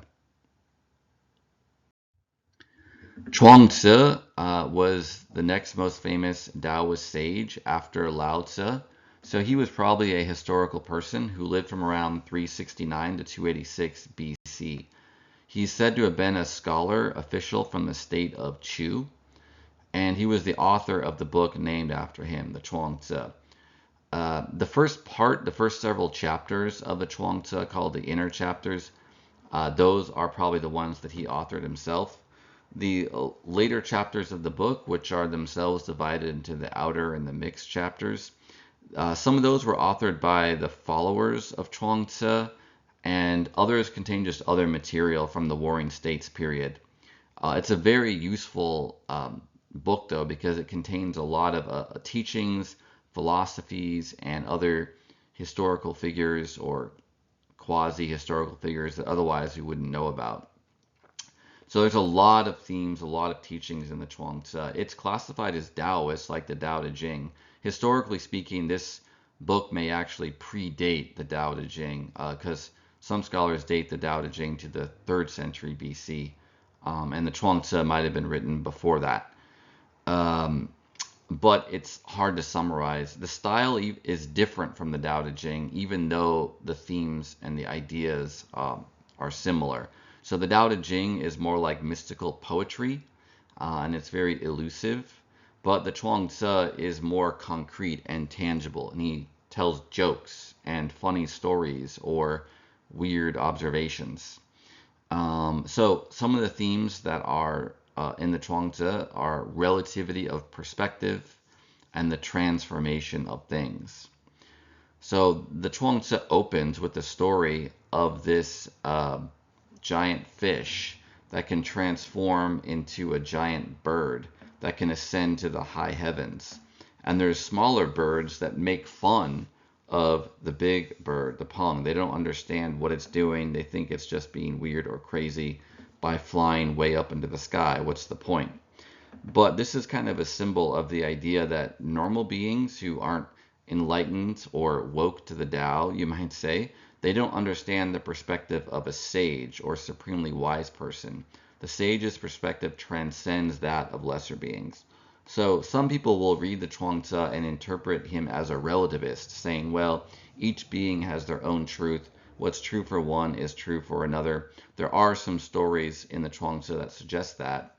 But this first story that he opens it with, and some of the others, suggests something a bit deeper is going on, that there are these different perspectives that limit what people can think and know and believe, but it's not as if all those perspectives are actually equal. When you can ascend to the heavens, as it were, you see the whole, you see the totality, you get the wider perspective, the deeper or the higher perspective. Another theme is the transformation of things. So Chuang-Tzu says that basically everything is changing in the world, everything under heaven, as it's often referred to in traditional Chinese literature, all under heaven. So this is the realm of impermanence, similar to the Buddhist idea that later comes to China. By the way, some of these similarities are why Buddhism at first gets interpreted by Chinese as a foreign type of Taoism, although later people often make more of a distinction between them, even in the Chinese culture. But there's a belief in impermanence. Unlike Buddhism, though, that looks at impermanence as bad, like things are impermanent, therefore you should not cling to them, you should reject them, you should aim for nirvana, which is permanent. Chuang Tzu's solution is to just embrace the changes of nature. So, a stark example of this is where he presents himself as mourning his wife. His wife dies.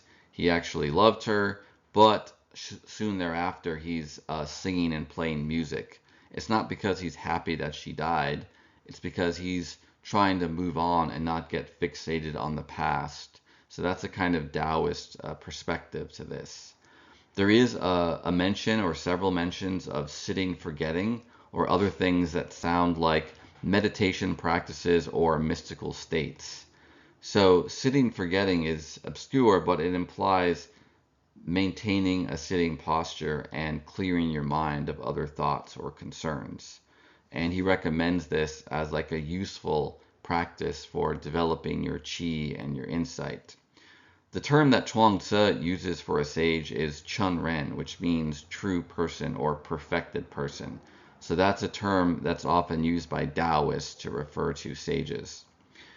He also talks about other philosophers, other schools of thought, including the Confucians, whom he critiques, also the Mohists, the followers of Mo Tzu.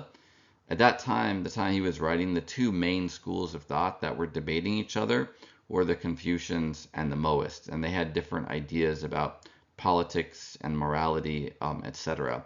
And he kind of criticizes them both for being stuck in their own perspectives and not being able to see a larger reality. But he was also critical of a friend or colleague of his named Liu Tzu, who was a philosopher from the so-called Ming Jia, or School of Names. Liu Tzu had a lot of philosophy related to philosophy of language, as we would classify it today, and logic.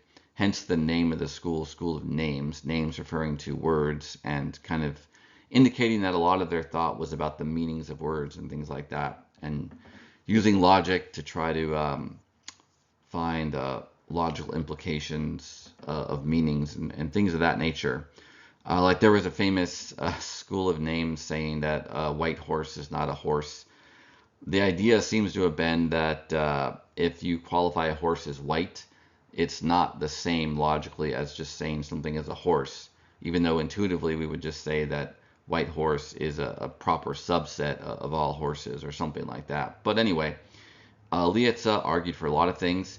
He created a lot of these paradoxes that are famous in Chinese philosophy. Largely they're known through the Chuang Tzu. Some of the later mixed chapters mention them. They're kind of similar to Zeno's paradoxes from ancient Greek philosophy, but some of their meanings are obscure, but they appear to try to establish that our ordinary understanding of the cosmos is flawed. So it appears that there is different things. It appears that some things are near, some things are far, but Liu Tzu tries to deconstruct those notions. And he's arguing that all things are ultimately one, and he also tries to draw the conclusion that therefore you should love all things. So Chuang Tzu is critical of this stance. He's somewhat sympathetic with the idea there's a kind of unity of things. So he or other Taoists might describe that as a unity rooted in the source of all things, the Tao. However, he also thinks that things are many. So part of his critique of Liu Tzu involves a short chain of reasoning or arguments. So he says, if someone says all things are one, we can already distinguish between at least two things. The saying of that, or the assertion of the proposition, as we would put it now in modern logical terms, the proposition or the claim that all things are one, isn't that different from the unity of things themselves? We can make a meaningful distinction between those. But that would mean there's at least two things. The being of things as one, and the saying or the assertion of the proposition that they're one. And then we've made, by making that distinction between those two, arguably, we've created a third being that's not identical to either one of those. And so he just kind of uses that. He goes on from there to say, therefore, things are myriad or many. But he agrees with some of the ideas of Lietze, just not wholeheartedly. And so they have a kind of dialogue between them that's recorded in the Chuang-Tzu on several occasions, and it shows you a couple of things. That Chuang-Tzu is developing his philosophy through kind of reacting against other philosophers of his age, and some of their ideas he might partially agree with, but he always has his own spin on things, and many times it's very playful. The picture on the slide is of Chuang-Tzu dreaming that he's a butterfly. You can see the butterflies above him, but that's also a very famous passage of the inner or early chapters of the Chuang-Tzu, where he's recorded as having had a dream that he was a butterfly. And then when he wakes up from the dream, he's not sure whether he's a human who had just dreamed he was a butterfly, or if he's actually a butterfly now dreaming that he's a human. That's kind of an illustration of the idea of relativity of perspective. Now, partially this is also just illustrating the kind of spirit of Chuang-Tzu, even if he's not a relativist in the ultimate sense. He has this kind of freedom of perspective, this kind of playfulness of doing intellectual or philosophical exploration by trying on other perspectives and seeing kind of how they fit before coming to his maybe final view or his ultimate realization, or at least moving towards it. So after the earlier period of philosophical Taoism, which does continue on, I mean, even up to modern day China, but had its kind of origin or golden age in the later Warring States period. So like maybe the 4th to the 3rd or 2nd centuries BC. But Taoism later gets connected with other ideas, and this is also part of the story of the formation of religious Taoism. One of the other traditions that gets largely combined with it, at least in religious Taoism, is that of alchemy or dawn. So dawn appears to have originated in the Warring States period, maybe even among Mo-Jia or the Moists, a rival school of thought. I think its historical origins are a little obscure, but it begins as Dawn or outer alchemy. These are metallurgists or people who work with metal, and so they're interested in the material elements and transforming them. And they use cinnabar, which is, it has mercury in it. It's a compound that contains mercury. And the Chinese name for cinnabar is dawn. That becomes the name for alchemy generally. But the outer alchemists were people trying to create a potion of immortality using cinnabar and other materials. And they thought if they prepared it just right, whoever consumed it would get immortality. The first Qin emperor, the one who united the warring states by conquering them and created the imperial system of government for China, he actually is said to have employed alchemists to try to concoct these potions of immortality for him. It didn't work. He eventually died. And because a lot of the potions contained cinnabar, a lot of them were toxic because mercury, it's very reactive substance, and I've read that pure mercury on its own is not toxic, but once it forms a compound of something like mercury cyanide, which I think cinnabar is, it becomes toxic when consumed. So ironically, his quest for immortality may even have shortened his life. But nevertheless, this tradition goes back at least to the Warring States and Qin period, but it continued later on, and it got combined with Taoist ideas. There's also another type of alchemy practice in Taoism called Neidan, or inner alchemy. So this is using the language and the concepts of outer alchemy, but in a kind of symbolic way of transforming not metals and other substances into a miraculous potion, but rather using meditation and other techniques to transform your mind or consciousness and body to make it immortal, to make it united with the Tao. And this process of Neidan, or inner alchemy, can result in the generation of a spirit embryo. So you create an immortal true self in your body that's like a new you, a new body that is purely spiritual though, so it can become an immortal and eventually replace your physical body. You can see the picture on the slide is a diagram of that. Within this figure practicing Taoist meditation, within his abdomen there's a kind of mini me. That's the spirit embryo being nourished by his meditation practice. And that notion also kind of emerged later in Taoism. It's possible that it was influenced by the Buddhist idea of the Buddha nature as being kind of like present in potential form in all people. Feng Xian Dao means the way, Dao of methods and immortality. Feng Xian. Xian means immortal or immortality. Feng means a method or a recipe. So this is a tradition that's connected to Taoism. It somewhat emerges independently. So this is going back at least to the first few centuries BC, probably back to the Warring States, Qin, and the early Han Dynasty period. So it's named after these Feng Shi. These are Shi or masters of these methods or recipes, Feng. And they practiced a variety of techniques, including divination based on Chinese astrology and the I Ching. Some of them also concocted alchemical potions, so they were involved with Dan as well, Dan, and they could cure disease with herbs and massage. So they practiced a bunch of magical and quasi-magical things. They were masters of rituals.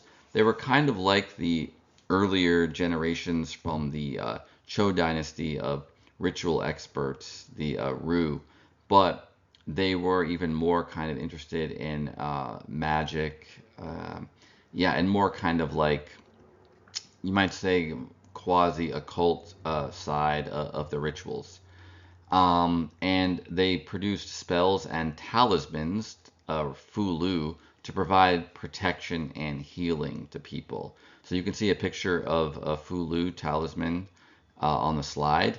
These have writing on it that are believed to do things like guarantee protection from curses or harm or evil spells, and or to heal people of their illnesses.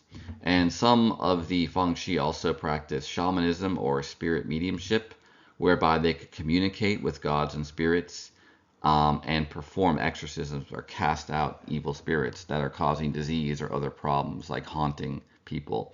And these practices are still a part of religious Taoism today, to varying degrees.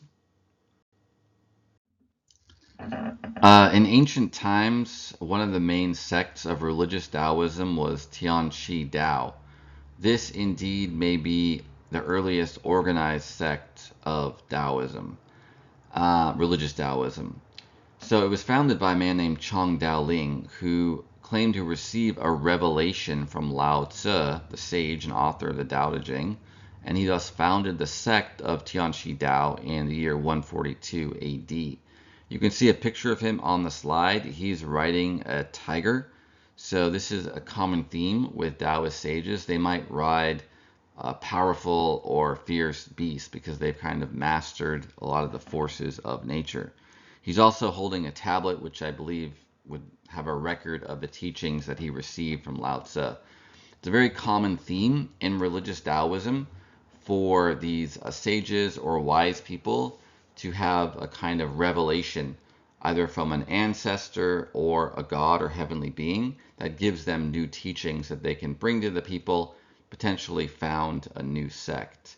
So one of his innovations is that he rejected animal sacrifice to the spirits, which was and partly still remains something practiced in Chinese folk religion. He also was one who developed that idea of the heavenly or celestial bureaucracy, where the spirits are divided into different bureaus or offices, and they all have a kind of bureaucratic role that they're supposed to fulfill. So you would have to go to a priest or ritual master in order to know which spirit to contact and which ritual to perform to get what you needed from them.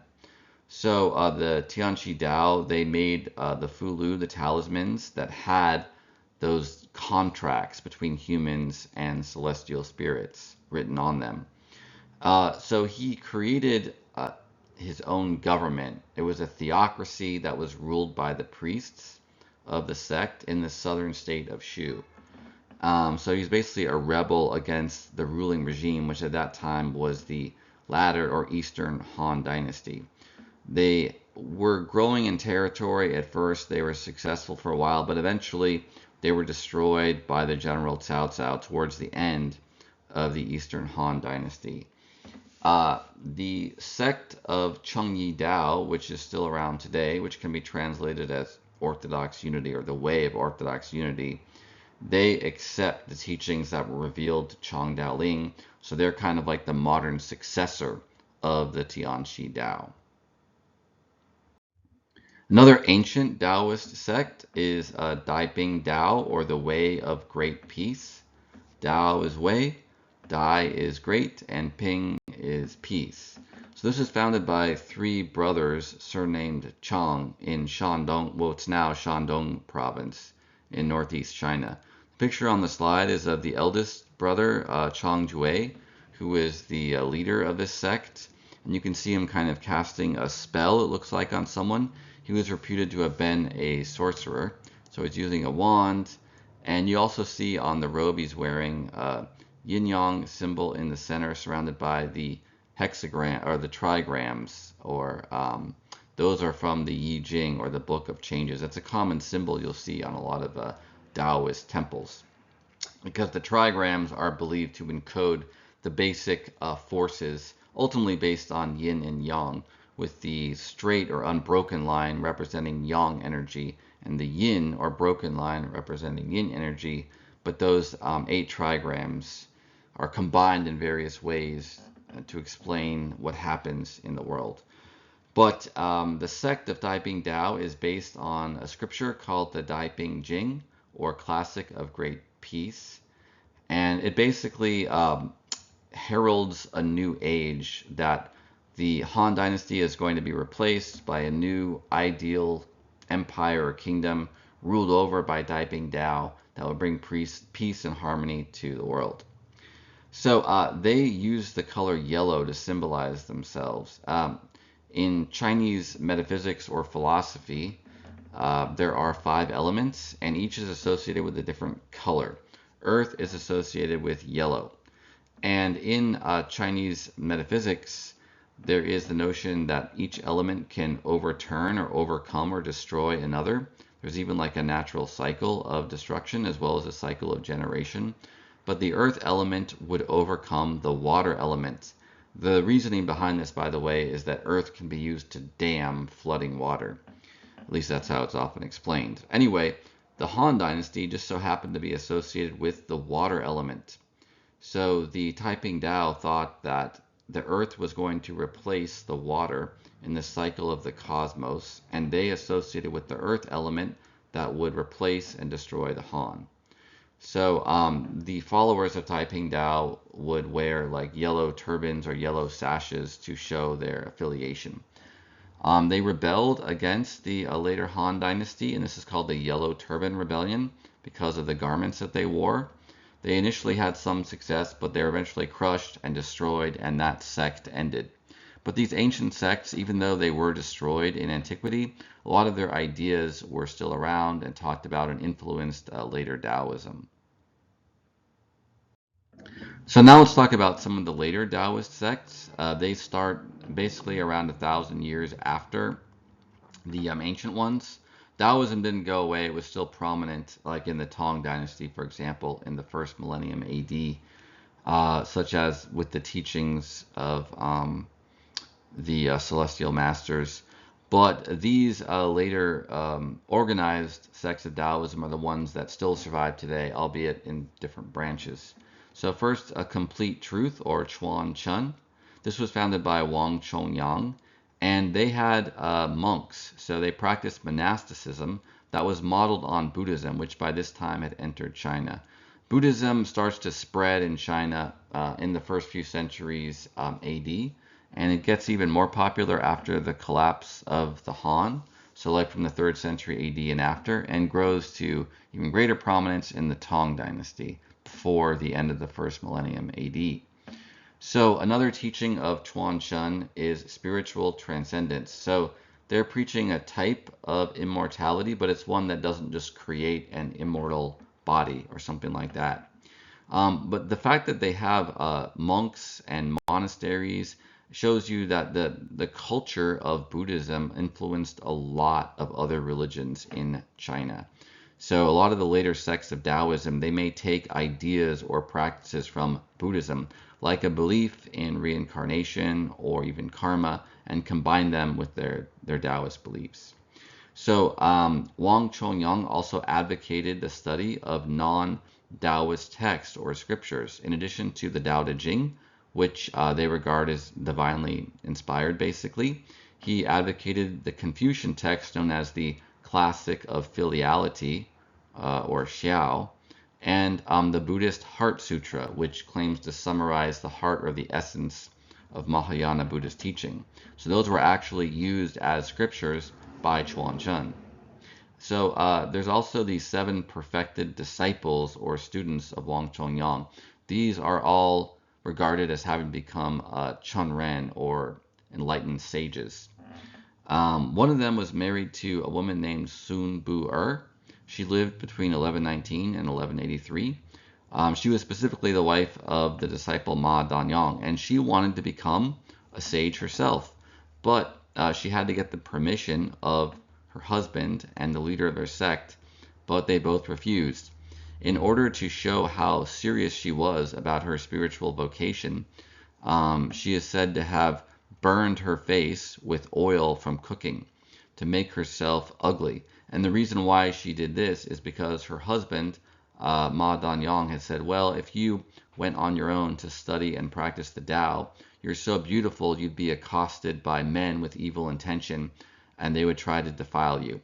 So she tried to make herself ugly. And after this show of her devotion, willing to destroy her body and her beauty for the sake of enlightenment, she got permission from Ma Danyang and Wang Chongyang to go study the Tao. While she was traveling to another city, she was still accosted by evil men who wanted to defile her, but she was able to have psychic powers because she had mastered her chi or energy and easily escaped them. So she eventually apparently became her own teacher and maybe started her own subsect of Chuan Shen, but she's regarded as herself an enlightened master. You can see the picture on the slide, a modern icon of Wang Chongyang and his 7 perfected disciples listening to him teach. By the way, the halo around Wang Chongyang, that's actually an image from Buddhism. Buddhism, as far as I know, was the first religion to use halos to mark enlightened or holy beings, and it got later transferred to other religions. It's probably the iconographic basis of the Christian use of halos too, although it's also possible that both the Christian and the Buddhist usages descend from earlier Greek icons of like Apollo and other gods of the sun that have a solar disk around their head. Another prominent later Taoist sect is Chengyi Dao, or the Way of Orthodox Unity. Cheng means orthodox or correct, Yi means unity or oneness. So these are the successors to Tianqi Dao, or the Way of the Celestial Masters. They accept a lot of their teachings, but then add their own. They were very significant in later religious Taoism. They were the ones that compiled the official canon of Taoist scriptures, or Tao Tsang, in the year 1445. This includes hundreds, if not thousands, of separate texts. Not all of these have equal significance in religious Taoism. They include a mix of religious, philosophical, and various like mystical and alchemical texts. But this canon is regarded as authoritative by a lot of Taoists, not just ones in the Chengyi Dao lineage. During the Yuan dynasty, which was when the Mongols under Kublai Khan conquered China and made it a part of their empire, the Kublai Khan, so is the first of the Yuan emperors, gave exclusive authority to the Orthodox Unity sect to regulate basically religious Taoism. And they retained their prominence among religious Taoist sects even after the Mongol Yuan dynasty was overthrown and the Ming was established. The picture on the slide is of modern priests in Chengyi Dao worshiping the Jade Emperor. You can see he's the central large icon on the altar. And this is at Qinxi Yangdian Temple in Shanghai. And lastly, we're going to talk about two different topics: religious syncretism in Chinese religion, or combining beliefs and practices from multiple religions, and also just modern Chinese religion, brief history of the last 100, 200 years or so. An early example of syncretism in Chinese religion is Dao Jian, also known as Dao Yuan Ming. He lived from 365 to 427 AD. He lived during the Six Dynasties period, which lasted from 220 to 589 AD. This was after the end of the Han Dynasty, before the beginning of the Tang Dynasty. Both the Han and the Tang were relatively stable dynasties that lasted for many centuries. The Six Dynasties period was named after a succession of rather short-lived dynasties, and also for most of that period, China was divided among multiple warring kingdoms.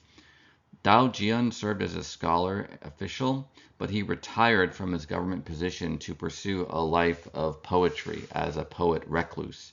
This was a tradition among some scholars in ancient China. They might decide to retire from public life or politics and devote themselves to study or poetry or spirituality. They might become religious, like Taoist hermits, for example. He was unique, though, in that he was influenced by Confucianism, Daoism, and Buddhism. So he studied the five classics of Confucianism. Like many Taoists, he desired to return to a simple life in a village or close to nature. This idea predated Taoism. There actually was an ancient school that was around at the time of Confucius, maybe even before, called Nong Jia, or the School of the Farmers.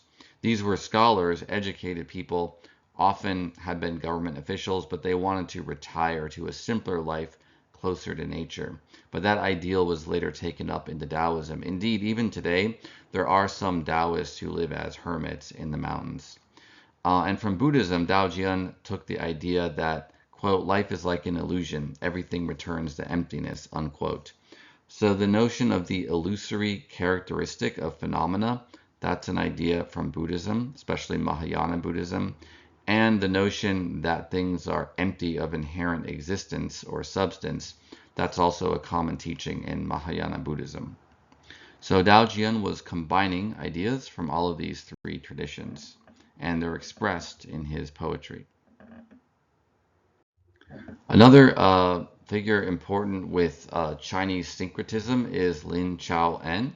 He lived between 1517 and 1598 AD. So he was the one who used the term San Jiao, or three traditions, to refer to Confucianism, Taoism, and Buddhism. He was one of the first to try to explicitly combine and harmonize these. Practically speaking, many, if not most, Chinese had already been doing so for many centuries. Because Confucianism, Taoism, and Buddhism are all less exclusivist religious traditions, unlike those, for example, of Judaism, Christianity, and Islam, they could be more easily mixed and matched with each other. But Lin Chao-en tried to kind of create a systematic method for doing this. So he interpreted Confucianism as applying more to family and social morality, as well as political philosophy and principles for rituals and religious ceremonies. Taoism, he thought, was mainly focused on health and longevity practices and various stories of gods and goddesses.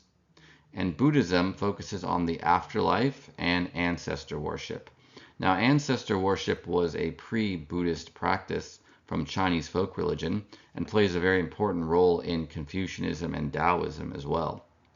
However, it became associated with Buddhism to a certain extent because Buddhism is the tradition that had a more elaborate theory of the afterlife, with their notion of karma and reincarnation, and your next life being a different body on a different plane or realm of existence based on your past karma or action. So, because Buddhism really had a lot of theory and ideology about death and the afterlife and rebirth or reincarnation, it became associated with the fate of the ancestors. And so, a lot of the ceremonies that the Chinese would perform to honor their ancestors would take place in a Buddhist context. But this is how Lin Chao-en is kind of reconciling these three traditions. And this is a fairly common view among modern Chinese who might still practice the three traditions. They might kind of try to integrate them in this fashion. So we'll do a brief history of the last couple hundred years of China. This slide has a record of some of the events that led to the decline of the Qing dynasty, which was the last of the Chinese imperial dynasties. It was actually founded by a foreign people, the Manchus. They were from Manchuria, which is now in northeast China, but they had a way of life originally that was similar to the Mongols. They were nomadic, and they conquered the Ming dynasty and established their own dynasty, but they largely assimilated the Chinese culture. So during the Qing, which lasted up to the early 1900s, they were able to retain a lot of that Confucian, Taoist, and Buddhist culture. All of those traditions were practiced by the majority of Chinese. So the Qing dynasty eventually fell, and because the imperial government before had supported Confucianism through the imperial examination system, that was one of the reasons why some of those Chinese traditions started to die out, as well as just the arrival of modern science, technology, industry, modern political ideologies, many of them imported from the West, that just transformed Chinese society. Like a lot of other modern nations, China with industrialization and modernization has just become less religious. But there was also a role played by the communist ideology, which is dominant in the People's Republic of China today. So what are some of the reasons why the Qing dynasty and the whole imperial system died out in China? Well, the Qing were originally quite strong. They actually created the largest Chinese empire that had ever existed, including what's now Mongolia and Korea, as well as the rest of the modern nation of China. But they were weakened through a series of wars and rebellions. So there was the first Opium War between 1839 and 1842 that they fought against the British. The British basically wanted to sell opium in China because it was very profitable for them. They grew opium in India and I believe maybe Burma or some of their other colonies, but their biggest market for it was in China. So the Chinese emperor didn't want his people to be addicted to opium, so he banned it, but the British fought a war over him. The Chinese lost, and so they were forced to concede to the British. This was a national humiliation and also helped undermine the stability of the Qing dynasty. Throughout China's history, they always regarded themselves as the most advanced civilization and the center of civilization for all humans. So this was the first time they had really been defeated by a rival power that in some ways looked technologically and you might say scientifically superior to them, because the British had superior weapons. Then between 1850 and 1864, there was a devastating rebellion called the Taiping Rebellion. This was actually based on a religious movement that was a kind of a syncretic combination of ideas from Christianity and other beliefs from Chinese folk religion, but they established their own realm or political domain in China, and they warred against the Qing dynasty for over a decade, and it took even longer for the Qing to eliminate the last holdouts. This was a very destructive war, both because of the violence on each side, and I believe it also triggered famines and plagues. Modern estimates of the number of dead are tens of millions.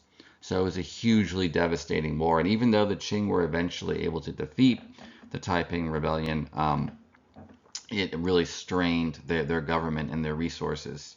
Partially overlapping with the Taiping Rebellion was the Second Opium War that the Qing fought with the British and the French, and again they lost that. So again, another blow to their dignity, stability, and sovereignty. Later on in the 19th century, there was a war between China and Japan. This is the first Sino-Japanese War from 1894 to 1895. Japan, by this time, had a new government. Previously, they were isolationist and kept their traditional feudal society, but that changed in the late 1800s. They rapidly industrialized, adopted Western science, technology, education, and methods of warfare, and they became their own imperial power. So this was a war basically of control over Korea, and the Japanese won, eventually making Korea into a colony of theirs. So again, this was a blow to the reputation of the Qing, because throughout China's history, Japan was always regarded as a lesser kingdom that looked up to China. A lot of Japanese culture, like religion, philosophy, writing system, a lot of that was borrowed from China. But now the tables are being turned. And the Kingdom of Japan, which formerly paid tribute to China, now was beating them in war. So there were a lot of people in the especially the late 1800s, calling for reform in China, saying that the imperial system wasn't working, that China was being outpaced by Western nations and by Japan, and that they needed to modernize, industrialize, unify to become a strong nation, to resist foreign domination and humiliation. So this eventually led to a rebellion against the Qing. The last Qing emperor was deposed in 1912, and the Republic of China, or the ROC, was established. And that lasted up until 1949. Although, after the Republic of China was declared, there was still a lot of instability in China. There were rebel groups in various parts of China that had warlords at their head. Later on as well, there was a second Chinese Sino-Japanese War between 1937 and 1945. This overlaps with World War II, which lasted from 1939 to 1945. But you could look at 1937 as, in a sense, a beginning of World War II in East Asia. So Japan invaded China, and the Chinese themselves were divided. They weren't fully united behind the Republic of China. There were communist rebels as well as various other rebel groups and warlords.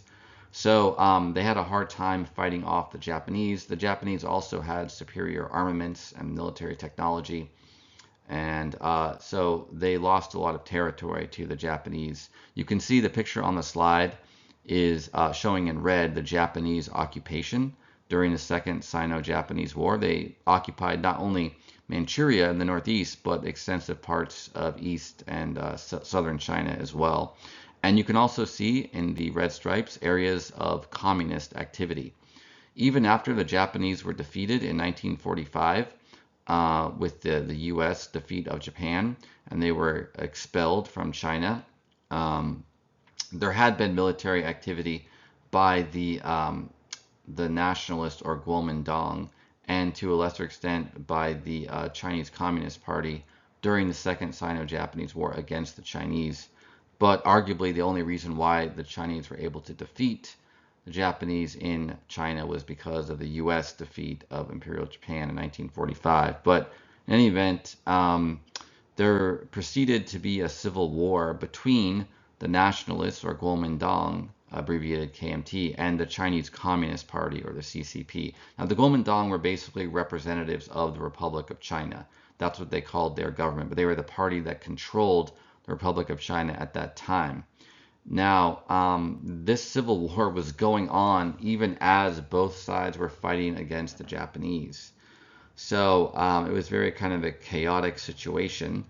And the Kuomintang, they lost the civil war. Perhaps part of the reason was because they had been weakened by their fighting against the Japanese.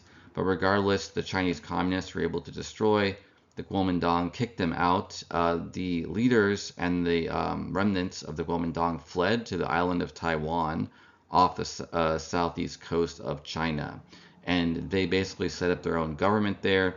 That's why Taiwan is at least de facto, if not de jure, independent of the People's Republic of China to this day. They have their own parliament, their own laws and government. And so the KMT basically lost. They fled to Taiwan, and the Chinese Communist Party, CCP, took over all of the territory of China. They did successfully get rid of the warlords, unify it, create stability, and they founded the People's Republic of China, or the PRC, in 1949 after their victory over the KMT. So all of this is to say that the imperial period ended. There was a brief Republic of China period, but then the communists established a regime, the PRC, in China. And all of these events had a big impact on Chinese religion. A lot of the traditional religions were practiced less through this period after the end of the imperial dynasty. A lot of Chinese just became secular or not religious. Communism is an atheist ideology, so it's opposed to religion. And even among overseas Chinese living in places like Singapore, Malaysia, or Taiwan, they practice more of the religions than in the People's Republic of China, but the traditions are arguably gradually being lost because younger generations aren't taking them up as much. But the PRC, or People's Republic of China, actually actively suppressed religions because of their Marxist communist ideology, which is atheist and regards religion as an outdated superstition and or as a way that the ruling classes manipulate the working classes by convincing them that they'll get a heavenly reward if they put up with exploitation now in this life. So Mao Zedong was the leader of the communists when they took over and won the Civil War in 1949. And he was very critical of Confucianism in his writings of the Red Book. And he did a lot of things to try to restrict Confucianism and other traditional Chinese religions, Daoism, Buddhism, Chinese folk religion. His rule was, in a way, a unifying and stabilizing influence on China, ended the Civil War, got rid of the rebel groups, took control of outlying provinces like Tibet, but it also led to a lot of deaths. So the communist ideology led them to collectivize agriculture. This was called the Great Leap Forward. Instead of individual farmer families having their own land that they raised crops on, the village became a collective farm where everyone would work the same fields and get a share of the crops after whatever was taken away by the government. But this didn't work well, and it caused a huge famine leading to millions of deaths. All of this stuff was destabilizing culture and religious traditions, even apart from the communist ideology, which sought to suppress them. Things got even worse for traditional Chinese religion during the Cultural Revolution, which lasted from 1966 to 1976. This was Mao's attempt to get rid of not only the political and social institutions of pre-communist China, which he thought of as regressive, but also the way of thinking of traditional China. So he thought that the communist revolution would really only work in China and fully take hold if people got rid of all their ancient, pre-modern, pre-communist ways of thinking. So they tried to destroy all or many of the Confucian, Taoist, and Buddhist temples, texts, icons, etc. It was very destructive for traditional Chinese culture.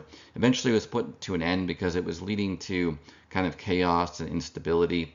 During the Cultural Revolution as well, like educated people were being taken out of the universities and sent to work in the fields and factories, but it kind of disrupted science and technology and material progress in a sense. So Deng Xiaoping was one of the leaders of China after Mao passed away. He ended the Cultural Revolution, did a lot of reforms, like making the economy a bit more liberal or market-oriented, so people were allowed to have some of their own property, work their own fields, start businesses to a degree, things like that. And also he allowed for some more religious liberty. Now, religion is still strictly controlled under the Communist government of China, so some sects are outlawed if they're considered subversive. Others, like the Catholic Church, for example, and many the Tibetan Buddhist sects, their leaders are chosen or controlled by the government. But it is still possible to worship in a variety of faiths in People's Republic of China, like Christianity, Islam, Buddhism, and Taoism. There's even been more recently a government-sponsored revival of Confucianism and traditional Chinese culture generally. So there's been a turning around from Mao's attack on all traditions as being anti-communist or feudal or pre-modern or subversive, and trying to celebrate Chinese culture that's being done by the communist regime. Some temples, whether Buddhist or Taoist or Confucian, have even been rebuilt, although oftentimes as museums or tourist sites. And as mentioned, the government still does control many religions or even forbid certain sects that are regarded as subversive. This is a map that shows districts in China and the prominent religion in each district. It's fair to say that most Chinese, especially in the eastern half of the country, which is the more economically developed part, are not religious. And that's especially true in the north. So a lot of Chinese are atheists or just not identifying as a religion. Some of those will still participate in religious festivals or customs that are regarded as cultural, like ancestor worship or going to a temple on a festival to, pray for the god of their city for luck or things like that. But nevertheless, there are still some people that are religious, especially more so in the south, like traditional Chinese Buddhism and Daoism are more widely practiced in southern China than in northern China. And I would say among the overseas Chinese, these are people of Chinese ethnicity, but they're in other countries like Philippines, Vietnam, Singapore, Malaysia, Indonesia, and other parts as well, like in North America and the west coast of Canada and the west coast of the United States, like San Francisco, Los Angeles, Vancouver. You get populations of Chinese, and some of those do still practice Chinese forms of Buddhism as well as Taoism, although many have also converted to Christianity or just not religious. So you can see on the map, Islam is prominent in the west, like in Xinjiang, used to be known as East Turkestan. The people there, a lot of them are of Uyghur ethnicity, and a lot of them practice Islam. There's also pockets of Islam in other parts of China, even among some peoples that identify as ethnically Han or Chinese. You also see a lot of areas that are Buddhist. In the southwest is Tibet, but there's also Chinese Buddhism practiced through other parts of China. There's also many Chinese who have converted to Protestant Christianity. You can see those areas in red. The areas that are marked with the religion, it doesn't even necessarily mean that the majority of people there are religious, but rather the majority of the people there that do practice a religion, that's the one that they practice.